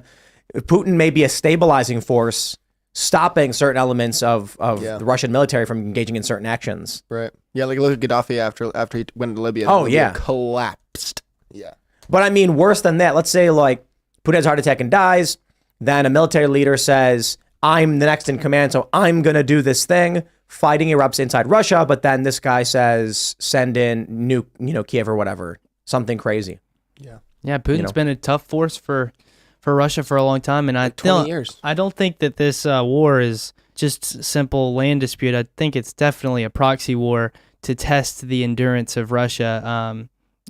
Kind of caused by American influence. But yeah, I would rather Putin not die. I think he's protected a lot of the Christian community in Russia, and you've seen Zelensky shut down Orthodox churches in Ukraine. And I'm not saying They were Vladimir Putin- Russian Orthodox, right? The Russian Orthodox Yes. churches. Right. Yeah, Interesting. Yeah. And so I don't know. I do think it would bring in World War III if he died. Yeah, I mean, the question at this point is there are so many different scenarios to get us into World War III. Are there any scenarios to keep us out, to keep it from happening? Put America first. Stay away No. from everyone else. But that would still drag us multiple in. arguments have been made for why that would result in World War yeah. III. The first two other world wars started when America stayed out. So I That's don't know right. if that'll be anything. Ben Shapiro's And we rode in argument like the is cavalry. that if Iran or other countries stage a ground invasion of Israel or begin airstrikes, Israel will respond with nuclear weapons, Right. which will create regional conflict, which bleeds out into hemisphere, becomes international. whatever, conflict so international. fast. Yeah, and then It's the like U.S. that. has no choice but to get involved. Well, Mark Levin was on Fox News the other day, and he was just going, like, eviscerating the host, saying, well, Israel's surrounded, and they may have to resort to, nuclear weapons. Just infuriated. And I don't think it'll come to that point. I don't think it'll come to that point unless Israel provokes it. I just don't see that happening. But what I will say is, even if it does, bleed out into the international community, I still think America should stay out of it. I think we're a strong enough entity to keep to ourselves. What about NATO? Do you don't think we should? I think we should pull out of defend NATO. You don't think we should defend our allies? I think we should pull out of NATO. So we should have no friends at all in the world. I think our friends should be ourselves, and we should put America first because we haven't done that. We're going to be like that. We're going to be like that girl in New York who marries herself, stages a and whole she- wedding. I'm an happy. isolationist. And she's so happy. Oh my so God. happy. She is so I happy. will say, she has no that girl- children. She has no man. I will say, she has a very nice dress and That she girl is happy. probably locks her apartment door, which is the thing I think America should do. I think we Yeah. should completely talk about the border. Yeah, before And when we she make falls that? down in the 100%. shower, there is nobody there to help her. I mean, we have There's a bunch of nobody will states find that her. are the size of European countries. I Sure. can't say what our interventionist strategy should be. I generally feel like before we delve in further to any international skirmish, we should have a stronger border policy. And then we can talk about it. It's hard to have these conversations knowing that we are like, yeah, you're bad and we want to support you, and also come across our border anytime, no questions asked. Also, maybe from Canada if you fly there and hop up. Like, no, this is not good. We need a strong national defense. Trump says it. This is coming straight from Trump's mouth.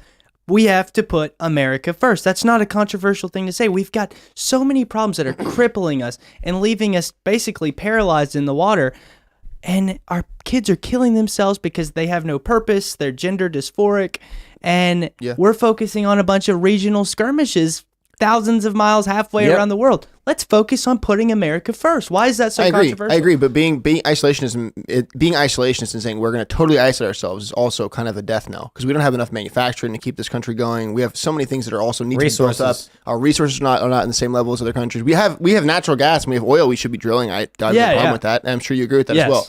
But I still think that okay, if you want to do that, we'll give ourselves a 20-year timeline because we can't just do that tomorrow or we're screwed. Yeah, well, I think, like you said, we should Okay. be an autonomous country. But And maybe we should build a time machine and go back and Yeah, put yeah, the yeah. factories back in America. Right. I mean, Yeah, there's a lot of stuff we exactly. should have done. We've been on a bad path for a long time. Yeah. I Yeah, don't I think agree. I that we agree. should give up and say like, well, we've already been engaged. We don't have these things like. But I acknowledge, I think you're totally right. Yeah. We aren't necessarily in the position to say, well, we're just going to do absolutely nothing. Yeah, well, I there's do a- there's a think CHIPS Act, that too. before everything else, we need to think about, especially if it's an international war and we know that the Biden administration is leaked. The thing is, Americans are not used to conflict being fought on American soil. So I think it's really important that we secure the border, right? strong Oh, national it was like defense. it's been 7 million people since the Biden administration took office. Yes. And in Trump in 2020, it was less than 500,000. Yes, and the majority of them are fighting It was against men. 480,000 480,000 in 2020, I'm pretty sure, and it's been 7 million since 2021. So good. I'm glad that we're entering international skirmishes. This is a Yes. great idea. Yes. Well, they're Great. trying to displace the nation's image bearers, and I think you've seen that just the way that they demonize white people, white Christians, especially white Christian men, moreover, especially. They're trying to do that, and they're, like you said, they're sending 7 million people in. That's a huge fraction of our population, and I don't think we should stand idly by. We need And they're not done. They're No. flying people in from Venezuela. They're like, oh, these Venezuelans, they should get all of the things, and New Yorkers should get nothing. We'll just send everybody. we got to the reinforce our Roosevelt border. Hotel. We got to have a stronger national defense. Otherwise, we're going to be the laughing stock in the next 10 years. I agree, but I think one Next thing 10 that's- years? I know, right? I think we're already already there, to be there, honest. pretty Yeah. much. It's like right now. Yeah. Billions. It's why I am so interested to see an argument from the Democrats to keep Joe Biden in office, right? If we are on the brink of all these things and we have so many issues domestically, and then we have our slurring President Joe What Biden. do you call it with the dementia shuffle? Yeah, the dementia shuffle is a real term. I mean, this is Yeah. not the guy You know- that I want at the forefront. And I actually think Democrats, they didn't like him before. How could you be like, yes, I feel confident and safe when looking at President Joe Biden? There's no way. There's a video going around of a guy presumably in the army wearing his like uniform, and he's singing some song, and then it flashes, and he's a drag queen. Oh, God. And it's like Oh, there's, yeah, there's I've more seen than that. one of this, but I'm There's like many. that should be immediate dishonorable discharge. Yeah, I agree. I think so too. I've seen that video. I don't like it. There's a couple of them, but there's one right now. And the reason I say this, or I would even accept administrative discharge, because it's our enemies look at they look at our culture, our country, to determine whether or not they think we are strong or weak. And if we appear weak, we will be attacked, even if we are strong. Oh, yeah. There's not When- much weaker than a fella in a dress. They let a master not even- sergeant wear bondage gear in his army photo. Right, yeah. I saw that. It's a puppy face, it's right? not about any, and it is about looking weak internationally and putting our other men and women at risk. The message we should be giving off is that, like that Russian military commercial where the guy's like shaved head jumps out of a plane, lands in the ice, and he's got a gun. We want to terrify. That's why people wear skull masks. They want to be terrifying and invoke death. Right. Because then you minimize the likelihood of conflict. The more you intimidate and people. But Peace. if what we're seeing in our culture in the army, in the armed forces, is a bunch of effeminate men Yeah. twerking and trying to be, like women, then our enemies are going to be like, if there ever was a time to destroy America, it's now. Yeah. Yeah. If there's ever a time to compare America to the great Satan, it's right now. Just weakness. Yeah. You can call it whatever you want, Weakness, Satan or whatever otherwise. name. Morality Right. is not the question. The question is this guy you remember the mountain from Game of Thrones? Yeah. Is it the He mountain? just had a second baby, just so everyone knows. This guy, how tall was he? Like 6'7"? 100 Yeah, feet tall. 6'8". Like 6'8", like 7'1". 307'1"? I don't know. I'll look it up. But how much did he weigh? Like 300 something pounds of muscle? It's crazy. That's scary. It all stems from our nation's breakdown and really alienation from Christ and Christianity, because that's what our nation was supposed to have been rooted in. And you had a bunch of people come in and tear everything down, and it's unfortunately eroded into our military. It's And I could Christian's say- fault. Yeah, no, I agree with you. 100%. 'Cause, pacifists. Christian, who was saying this? It was he's Patrick 6 foot- Bet-David. He's 6'9". He's 400 pounds, 400. which seems crazy. He did just have a second baby. That's why he's on the Patrick Bet-David brought this up. It's the tolerant Christians who kept allowing these evil people to keep doing more and more and more, and just sat back and let it happen. Yeah. I agree. It's like the whole like the adage of like the Republicans being the brakes on the Democrat Party, which is just the truth. It's just Christian liberalism allowing people to do what they want and saying, "Oh, well, I'll turn to the cheek, turn to the cheek, turn to the cheek." If you do that too much, eventually, you know. Well, I love that, you know, Seamus, I think Seamus has mentioned it, where it's like the left will say, but as a Christian, you should be doing this. And then his response is, as someone who hates Christians, I'm not going to take your word on Christianity. Yeah. Yeah, true. Yeah. It's horrible. They're trying to kill you guys. Like my dad's Colombian. My dad immigrated here illegally. And they're trying to kill you guys. You guys built the best empire in history. And it's a nation that thrived and did so well and was feared on the world stage. And now it's become this laughingstock that gives billions out to anyone who provokes their neighbor into a war.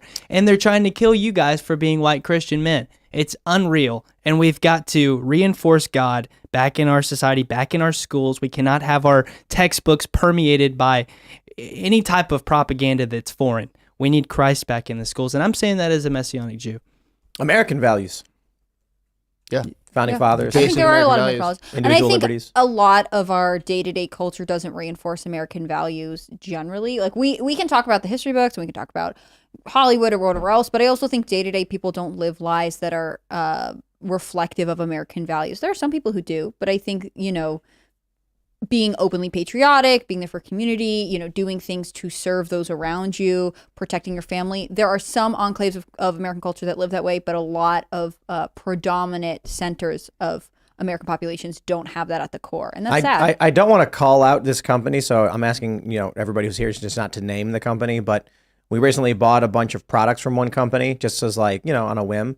And this company, which produces a variety of meats and meat snacks, writes their mission of inclusivity and a diverse, healthy snack. And I'm just like, what about dried meat is diverse and inclusive? This is the stupidest thing I've ever heard. Yeah, it's very stupid. And so I don't want to again directly name the company because I'll let them do their thing. We won't buy from them ever again. You know, whatever, no beef. It's just it's become it's a cult. Yeah. Yeah. Where it's like we're making a series of neckties, but our neckties are inclusive. How?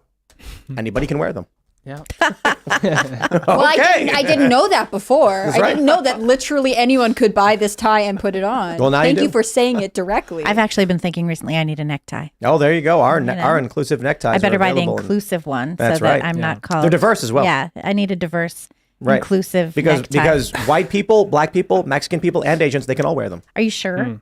I'm worried about that. Right. We actually tested them to make sure. Can women also wear these Yes. neckties? Okay. I need a scientific study and a written certification from the company because Yep. I just can't take your word for it. Both of you are bigoted. Let's So make just sure that like they put it on the these- package. these companies Maybe are- the tie should just Are say. writing like our our product is to ensure a diverse and inclusive meat snack, and it's like, huh? That also sounds creepy. That starts to sound like right on the edge of cannibalism. I don't really like it. What kind of meat are I you really talking want about? to only know a specific. I don't want diverse. I want specifically Yeah. one type of meat. I want you to label it on the package. How did that type of thinking introduce itself into our country?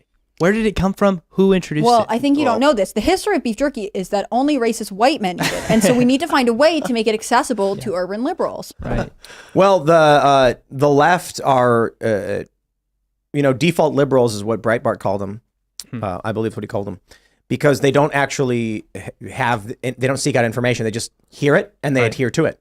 So I want to do a game show, and we should totally do this. Not even kidding.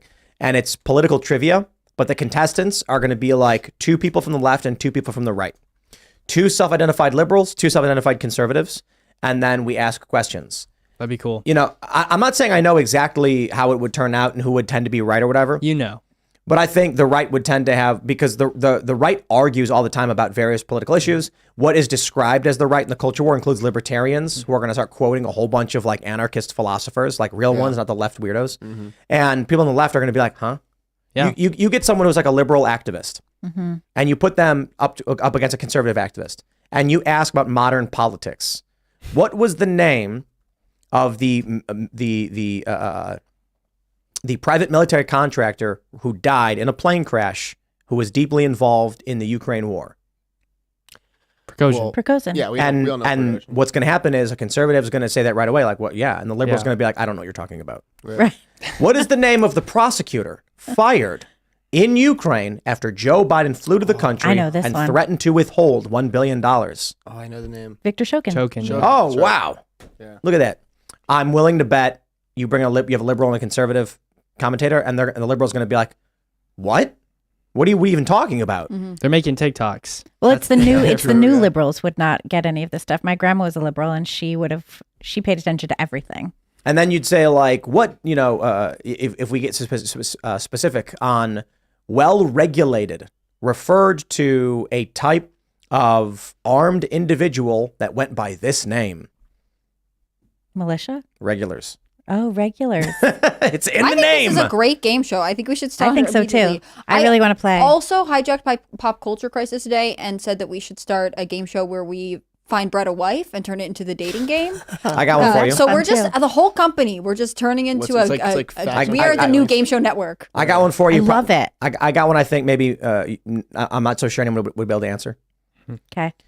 On his famous ride, Paul Revere historically declared what? The regular The British are coming? The regulars Trans are coming. men are real men. Why would Paul Revere say the British are coming when they were all British? Yeah, right. And the country was split between loyalists and patriots. Wonder why they changed that in the textbooks, or why that's what everyone. It was just a poem. It wasn't. The British are coming. Yeah. It's like the cops showing up. The Americans are here. It's like just cops. Yeah, right. Hey, the regulars are coming, which were effectively like the law enforcement of the day. But So the poem made it Yeah, because propaganda. it was Longfellow. it's I don't know that is the lead propagandist in American culture. I'm Wow. just kidding. it is commonly believed that he said the British are coming, but my readings of academia, and Serge got this too. I've heard this before too. Yeah, that he said the regulars are coming. It's apocryphal that he said. Is it apocryphal the right word? I think so. I think so. Yeah. Yeah. Well, it was art. It's also like Yep. for Americans, like 200 years later, they're just like, well, you just meant the British, so like we'll just spread it in. And I'm sure There's so that many just cool took over. stories in the American Revolution. Yeah, It's crazy. I wild, agree. man. One Those if by people were land, two if by crusaders. sea. Those were Yeah. crusaders. Those were young men who were actually impassioned on being patriots for their country, and many of them believed in Christ, and many of them were willing to lay down their lives for the values Oh, that they dude, saw. doing a religion trivia one with like a liberal and a conservative. Wait, as Ian host. Then I'm with it. If Whenever I Ian's go up hosting, I'm there. to whenever I go up to Boston, which I'm going to be doing again for Thanksgiving, because That's a tradition. it's our tradition. Me and my brother and my son, and this year my brother's girlfriend is coming.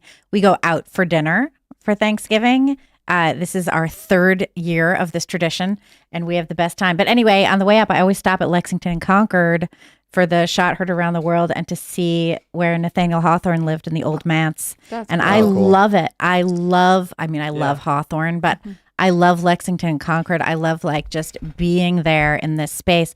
And it's such a small area. It's a little bridge. This was my favorite thing about growing up in New England, which is that when you study American Revolutionary history, which you do for every year until they have to make you study other things, you get the best field trips because everything is within driving distance, and you can say true. like, "Oh, this happened here," and every small town has some kind of connection to it. Yeah. It's. I mean, I feel bad for the rest of you. I know Texas teaches its own history, but it was one of the best parts of where I grew up because the American Revolutionary War is such a present and real part of that region of the country. Well, did you have this like because I grew up in the South Shore of Boston, and most of the history we learned was Revolutionary War history.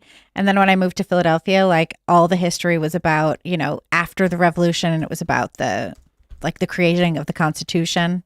I feel like American regional history is such a cool thing. Yeah, we don't appreciate American regionalism enough. I mean, Right. this is the thing that I think we lose. Again, not that you should not be informed of what's going on in the world, but I love that Texas teaches its own history. I know, some students in West Virginia do some courses in West Virginia history. There are all kinds of regional influences. Like even if you talk about And West Virginia has so much Civil War history. right, It's really right. If you talk fascinating. about like how Minneapolis, St. Paul came to be, a lot of that is because of the Scandinavian immigration that happened there. America has such an interesting regional history that unfortunately I feel like local governments, local school systems do not put enough of an emphasis on. Yeah. I'm so sorry that You're right. it is sort of a crime against ourselves. It's not going to necessarily solve peace in the Middle East, but it would be nice to remember our heritage and know about all of these it things could that help made us who though. we are. I mean, the massive protest that we saw in Bay Ridge, Brooklyn, over the weekend, which is it went up Fifth Avenue. Bay Ridge. Bay Ridge, Brooklyn. Isn't that a Jewish area? Well, it's an immigrant neighborhood. Yeah. And it's a very Arab neighborhood. And Oh, there's wow. a lot of Jews in the neighborhood. Yeah. And there's Jews all around it. Flatbush, Borough Park. That's where that famous know? bagel place is. There's a lot of good bagel places in Like Bay a Ridge. famous one. I'm not going to. Which one? I don't want to shout them out because I don't. Because you don't like them. No, because I don't want just someone to throw a wanna brick through their reveal the window. Oh, that's fair. But there's a lot of good bagel places in the neighborhood. You can always get a good bagel. Bay Ridge is this great neighborhood. I moved there years and years ago, and Bay Ridge has always been an immigrant neighborhood. So there were Norwegians there. There were Norwegians there because they were building the Verrazano Bridge. That was primarily Norwegian. Oh, yeah. There were Greeks that came in. There were Italians that came in. There were Chinese. There's not any Indians, and you can tell because there's no good Indian food in the neighborhood at all. But there were Central Americans, Mexicans, Arabs. You live there, right? I lived there for a long time. I don't live there now.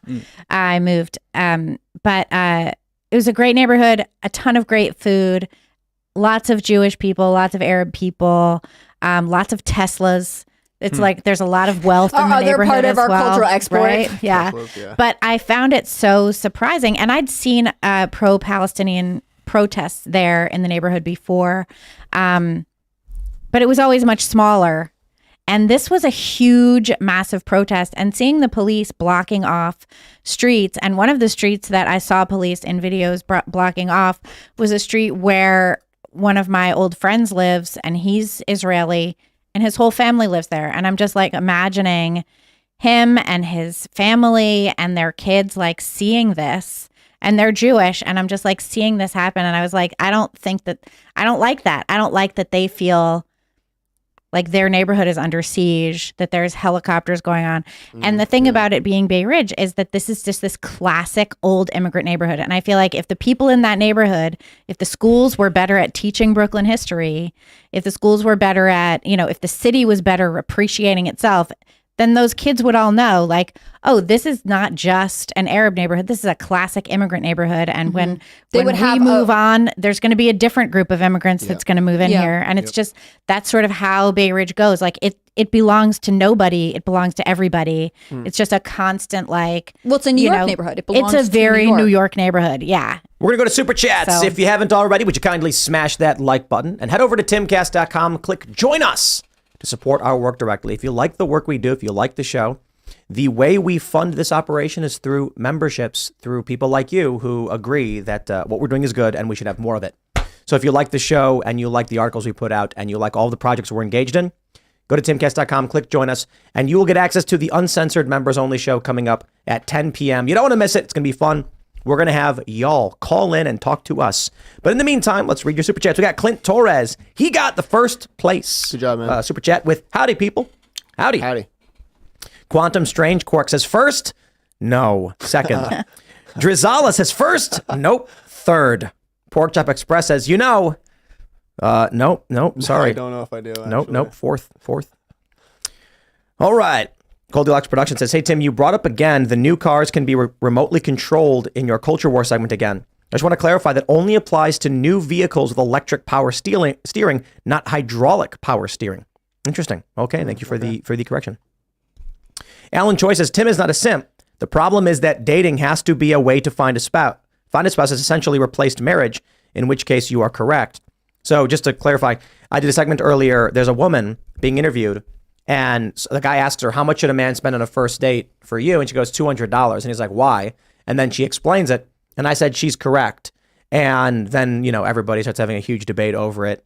But my position was basically just like, if you're arguing it's too much money, then your argument is this woman has expensive tastes. Not that she's wrong. You're arguing, well, I couldn't afford that. So I think a lot of this shock comes from, I couldn't afford $200 going on a date with a woman. But this woman's in like Miami and she's like, surrounded by guys who have this kind of cash. Mm-hmm. And so my point is not so much the dollar value, but that in a traditional dating sense, women expecting men to pay and pay well is the traditional gender role. And arguing that women should either not expect the men to pay well, or to split is the progressive argument. Yeah. So if I see like a woman getting all gussied up and putting on a ton of makeup and doing a lot of work and be like, I want a guy who's going to pay, then I'm just like, I see nothing wrong with it. I think my issue with it wasn't so much that the man should be paying, because I do think that the man should pay for the date. I think my issue with it was how direct she was. Instead of just being like, oh, that was so nice. You took me out for dinner. That was really great. She was like, I demand it. I feel Give like it here now. this Well, she's question asked put it to on put a a number on spot. it. They're like, put a number Right. on it. And she's like, you could do this calculation we could do before the show. We did it, and she's right. Yeah, like if you're paying for like transportation, it's dinner, it's the movie, it's like maybe something after, whatever. I just would like a little Also, more, like anything. Yeah, I mean, I don't be nicer I don't about think it. like look, Hinge is not adding a thing. As far as I know, I'm not on Hinge, but they're not adding a part where it's like, here is the price point at which I am looking for a first date. Right? This isn't something that people typically lead off with. She said 200, and my point was Uber ride $30, dinner $50-$60, maybe $70, depending on how nice you And want if to you go. get alcohol, it's more expensive. I'm including alcohol in there. Okay. Because like if you're going to like your average like diner in New York, it's going to be like $30 or $30 or $40 if you get an appetizer and 2 entrees, and then booze, you're going to be like 50, it's going to 60. be more than that. Don't you think? I'm thinking like a regular In New diner for a York? burger. But if you want to get something nice like Not a in New steak York, though. for even a burger, New York is expensive. 2 burgers is going to be more than $50. Well, when I used to live in Brooklyn and I would take my kid out to a diner and I'd end up spending like $60 Crazy. with no liquor.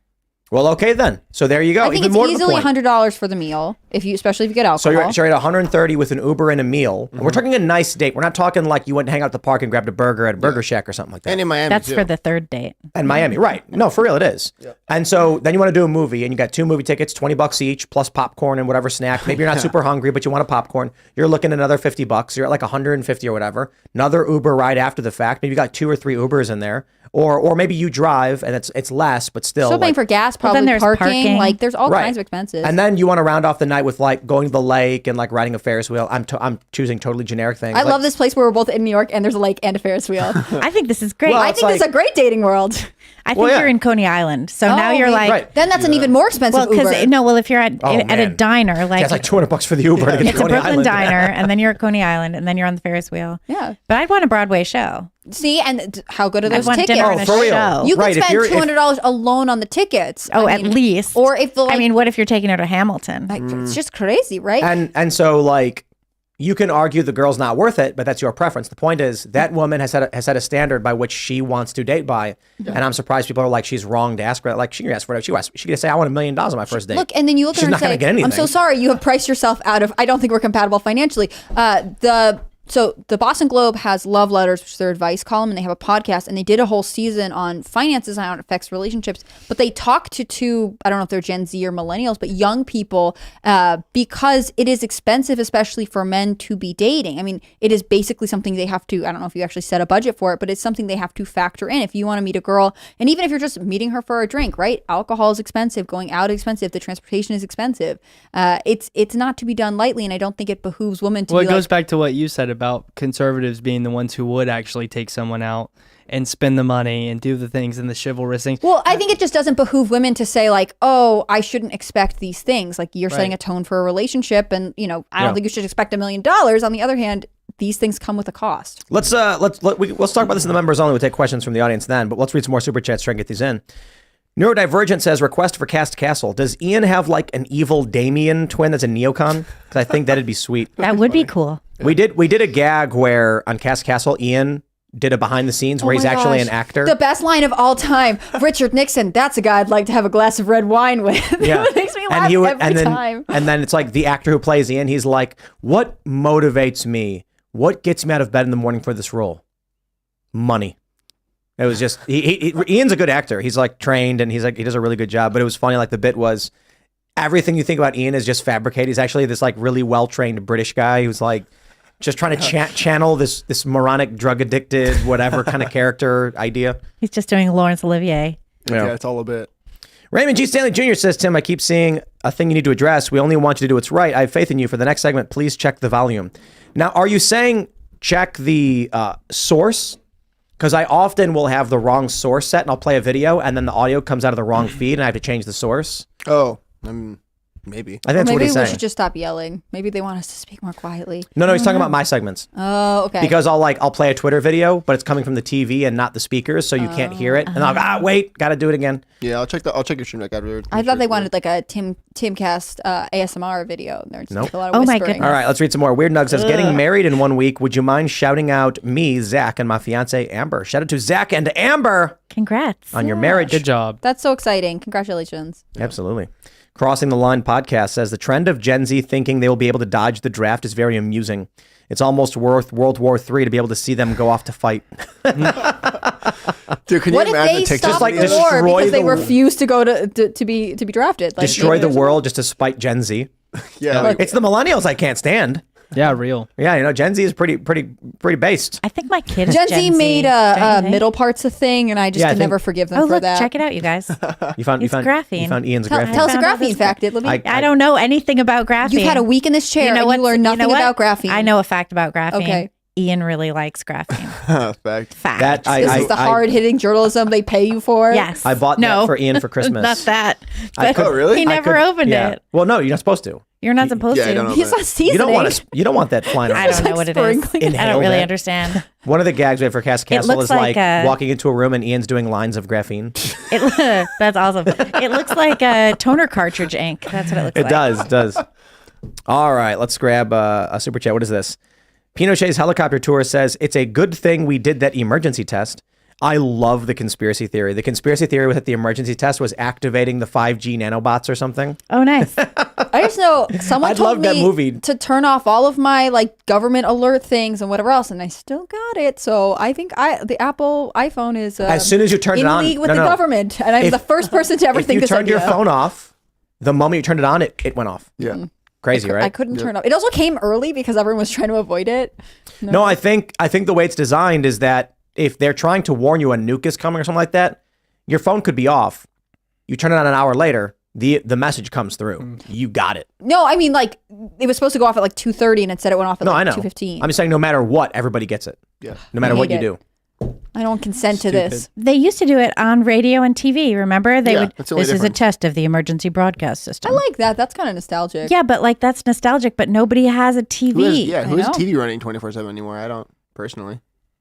No. All right. Hunter Killer 86 says the only bright side of World War III is Zephram Cochrane will be able to make a warp drive in the aftermath. And when he tests it, he will initiate first contact with the Vulcan race and start us on the path to Starfleet. Fair point. I learn so much every time I'm here. Kurtalinga says, Tim, I saw your video about Cassandra earlier. If everyone valued loyalty the way you do, the world would be a much better place. True. Bravo, good sir. And I will also clarify too, because people are mad at Cassandra because she had a tweet about a paraglider from Gaza, and she said day impressive, but it was before. And so they're trying to act like she tweeted after when we knew that No, the paragliders they were have killing just rich people. decided they hate her, and that's ridiculous. Yeah, as a Jew, let me just say she's been so nice to me. I've never met anyone that was so nice, and she just wants peace. And so, And I will stress too, because like we're getting these people being like, "Who's Tim booking now?" And it's like, bro, all of our guests are booked like 2 months out. Yeah, it's crazy. And yeah, so like everybody we've had on the past week, it's because they were already booked. yeah.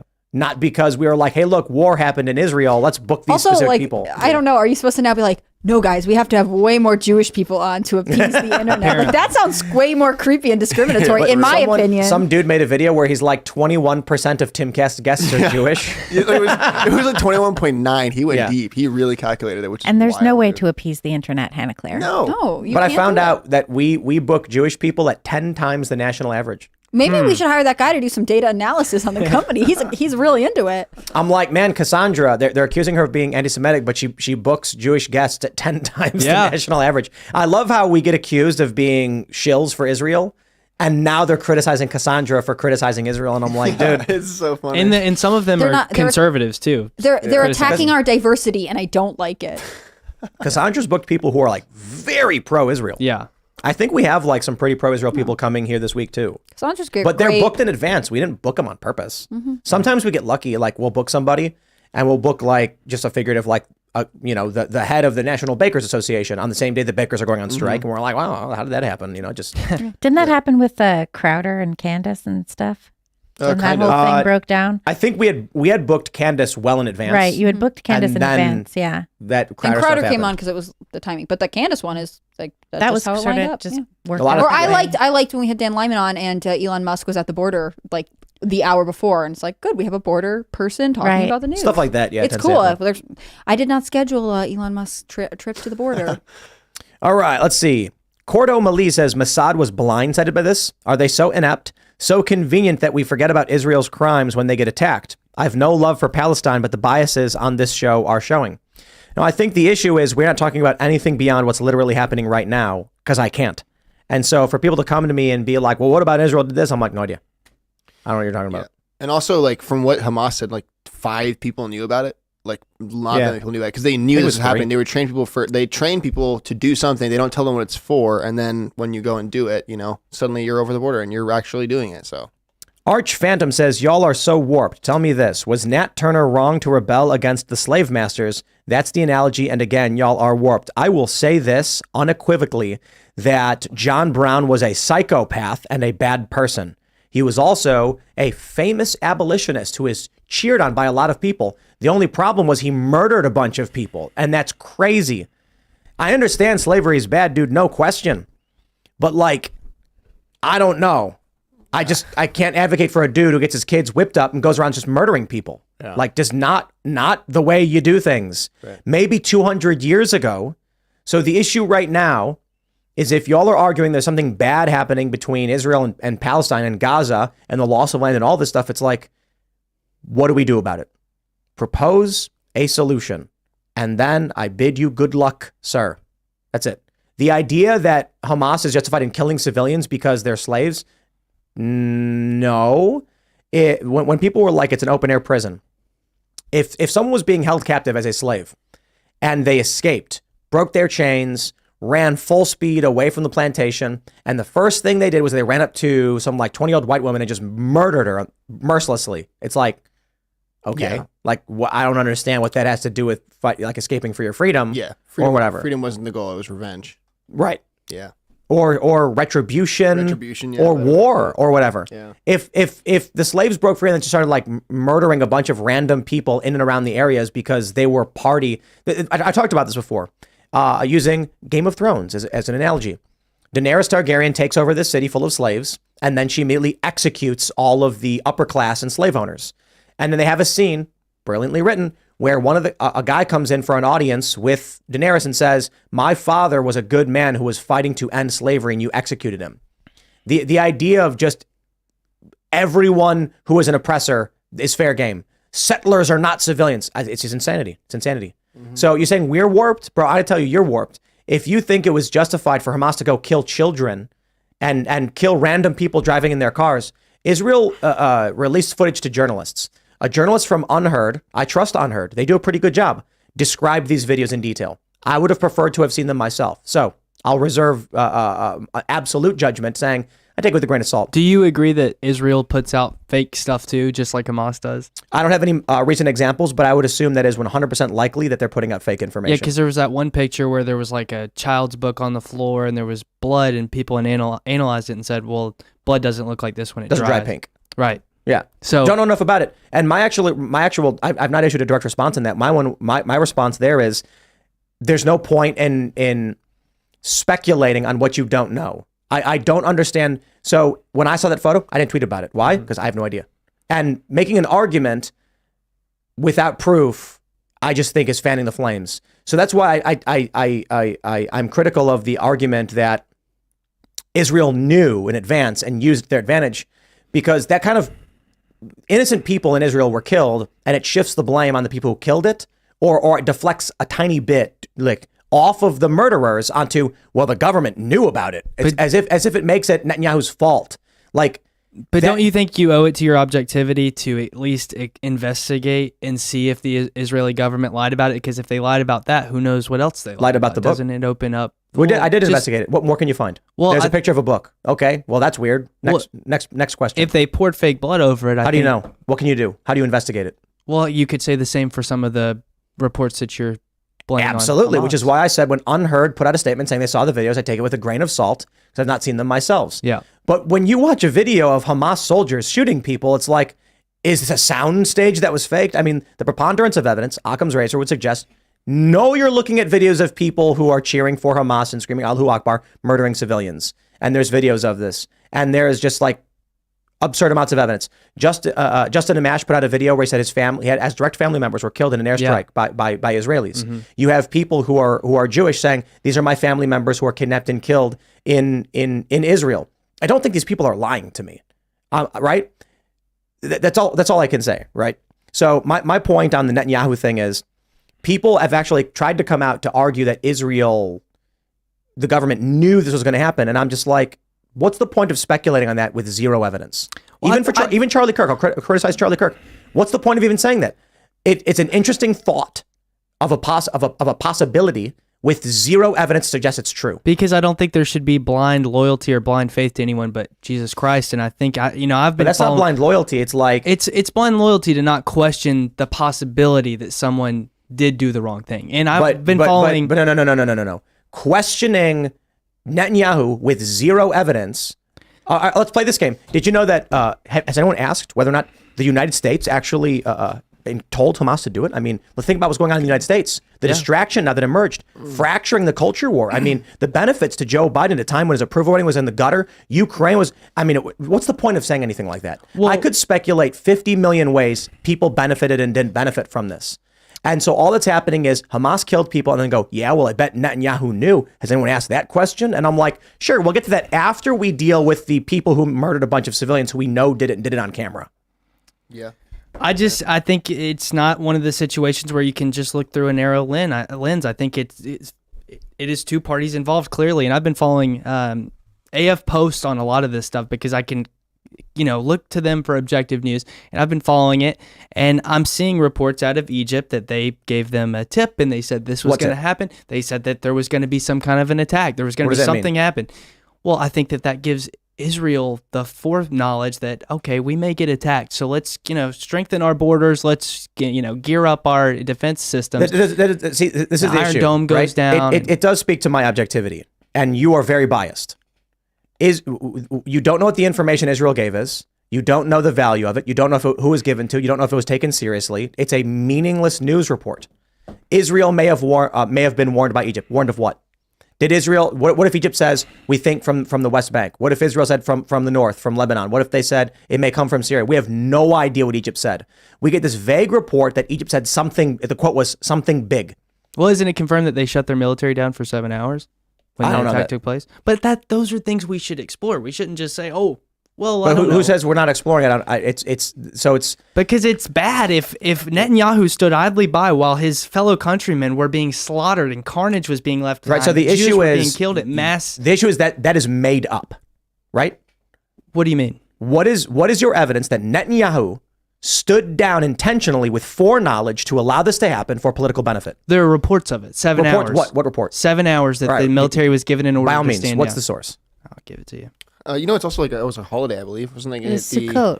Yeah, Sukkot. That's right. Right. Yeah, I was thinking about that when we woke up on October 7th and there was this horrifying massacre and the reports were coming in. Yeah.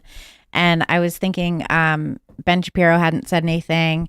Ari Hoffman, who's at the Post Millennial, who's also Orthodox, he hadn't said anything. And I realized, Orthodox Jews around the world are not going to know about this until Sunday. And I just really can't turn on the TV and stuff, right? Yeah, you can't do that. So I just started I was just praying for them to be able to withstand this once they knew, and for their families, and for I got to read this one. This is a good one. Israel. John Sarah Sanguinis, good name, says 51% of Americans voted for Biden equals America supports Biden going to World War III, ? Let me break it down for you. 51% of Americans do not support Joe Biden. Joe Biden has awful support. Isn't it like 36, 39? Yeah. It depends on where you're looking at. The aggregate might be like 41.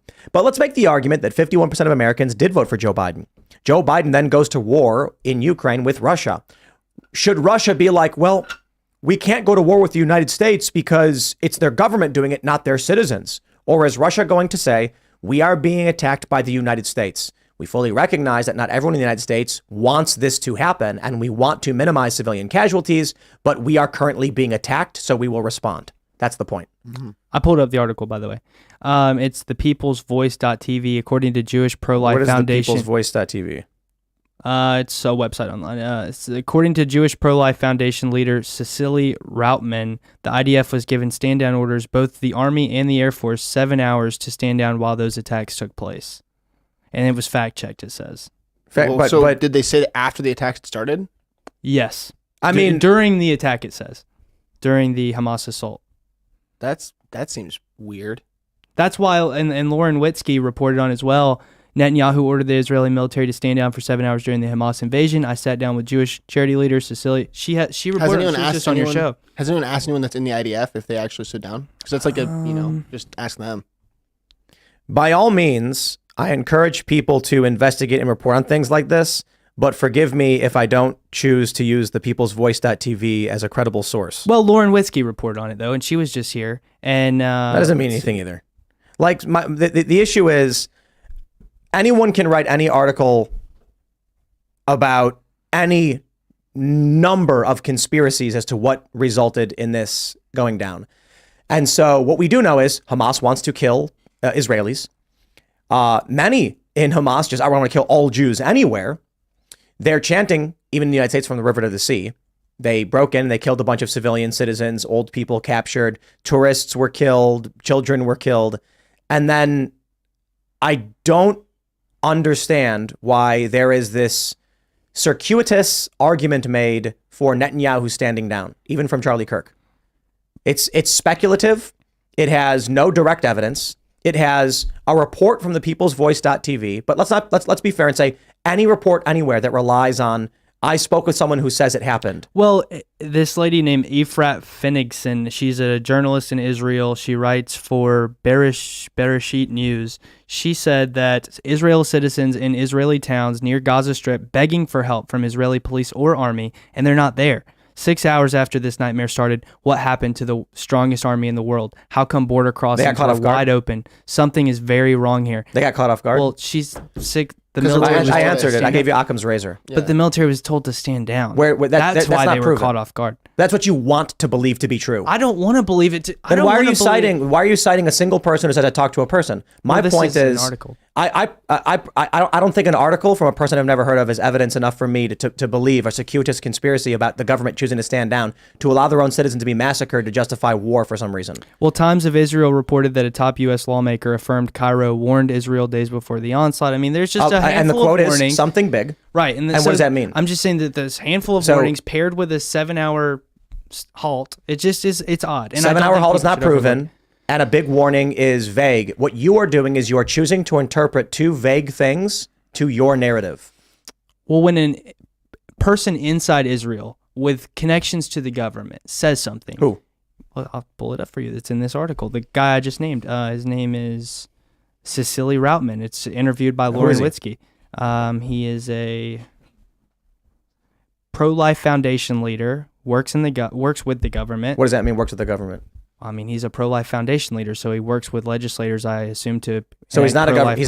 So he's not actually in government. Works with the government. So he's just a guy who. So like I work with the government because I've done a show with Matt Gaetz. Okay, so I just don't know why he would say we IDF work with local government all the time on all our business endeavors. We're not in the government. We have no privy knowledge. So then the question becomes this: Let's assume that the 7-hour stand down was true. Now the question is, for what reason was it there? You once again are making the leap that it was an intentional act to allow the civilians to be killed with no evidence.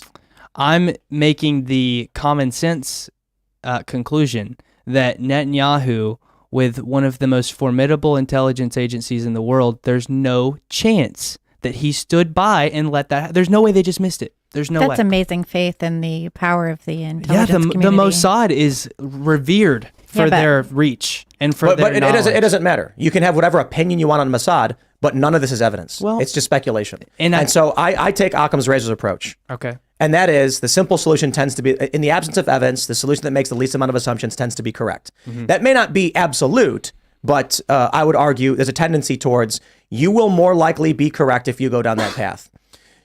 All the leaps you've made are meaningless to me because there's not evidence.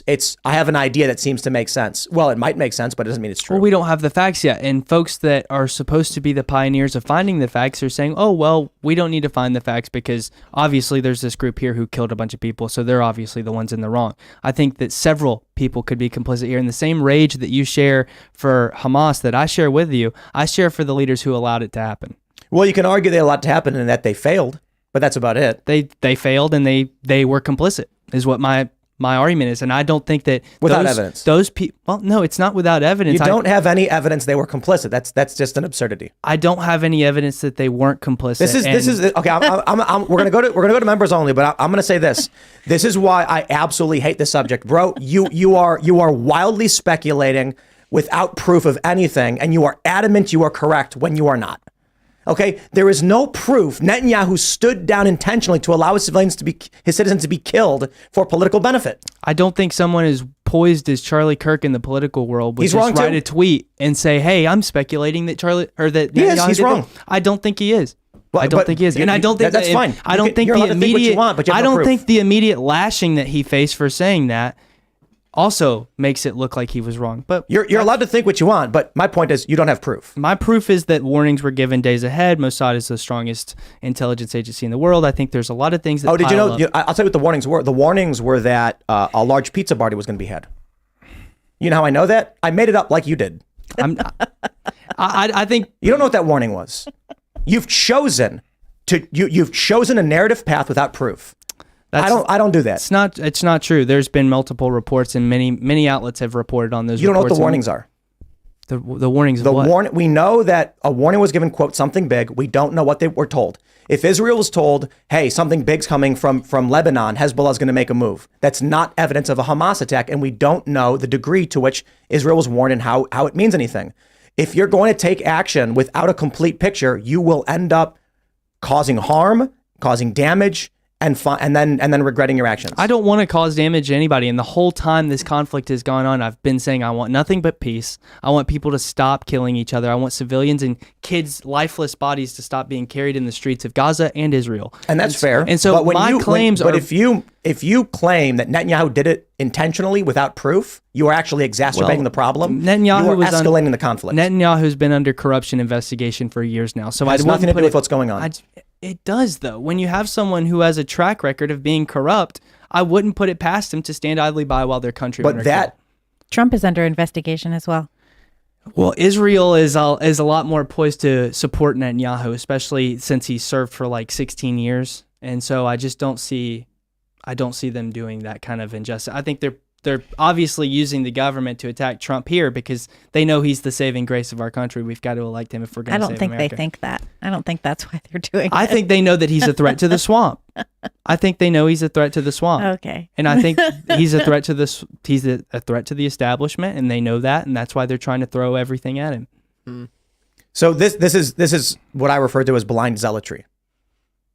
Right? You're saying you want less conflict and no more dead kids, but then accusing Netanyahu of intentionally allowing civilians to die to justify political conflict. And that is an argument for escalation, not de-escalation. Justify political conflict? How? You are saying that Netanyahu, you're advancing even Charlie Kirk's argument, I disagree with, I think it's wrong. Netanyahu intentionally allowed this to happen through a stand-down order after being warned by Egypt and knowing it was coming.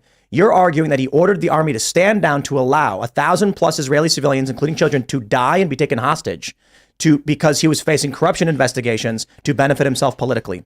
That is an argument for escalation. No. But it absolutely is. No. If what you are saying is true, Retribution, justice. if what you're saying is true, that Netanyahu did that, it would require an international, on the part of Iran or other nations, move to take that to remove Netanyahu from power. Yeah. Yeah, you're calling for escalation. I'm calling for justice to be carried out and people who were complicit in this attack to face that justice. Okay, so if Netanyahu is complicit, what's the action that should be taken? Well, they're not registered in the ICC, so they can't. I don't know if they can go to International Criminal Court, but So a military force should go in when and they remove him? violate Geneva Conventions, there should So be a you're punishment. calling for a military action in Israel to remove their government. No, that's not So- what I'm calling for. so- I'm so calling what- for a tribunal to be for people to come and answer for their crimes. So Netanyahu should be arrested. I think so. How do you arrest him? Who arrests him? They're not registered with the ICC, so I don't know. But that doesn't stop me from pointing out the inconsistencies. That But I you're see. saying someone should go in and stop Netanyahu. Yes, someone Okay, should. right. And that requires the use of force. Maybe Hamas should do it, eh? I think you can I belittle. think Hezbollah, actually. You could- think it should be Hezbollah? You guys are all wrong. Maybe they Obviously, should team everyone up. needs to go Perhaps on golden it should balls. just be and Iran. that's just it. Like no more international governments, just golden balls. If you want to be right, you have to compete. Where And is I'm sorry, Neville but that's the Chamberlain way- when you need him? We got to go to the members only. We're going to wrap it up here. Follow the show at Timcast IRL. You can follow me personally at Timcast. Do you want to shout anything out, Preston, before we go? Yeah, you can find me on Instagram and Twitter, or I guess X, the Preston Parra, and you can find my Patreon link in my bio on X.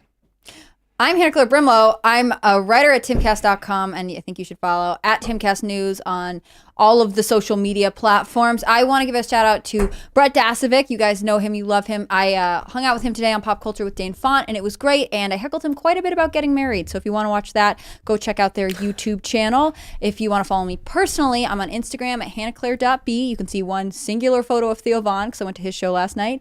And I'm on X at HC Brimlow. Thank you so much, Libby. I'm at Libby Emmons on Twitter, and you can find the great work we're doing at thepostmillennial.com and humanevents.com.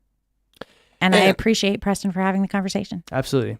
Yeah, I was going to say the same. Thanks for coming in here. Appreciate it a lot. I am Serge.com. I'm excited for the after show. We get to talk to all you guys, and see you soon. We will see you all over at timcast.com in about a minute. Thanks for hanging out.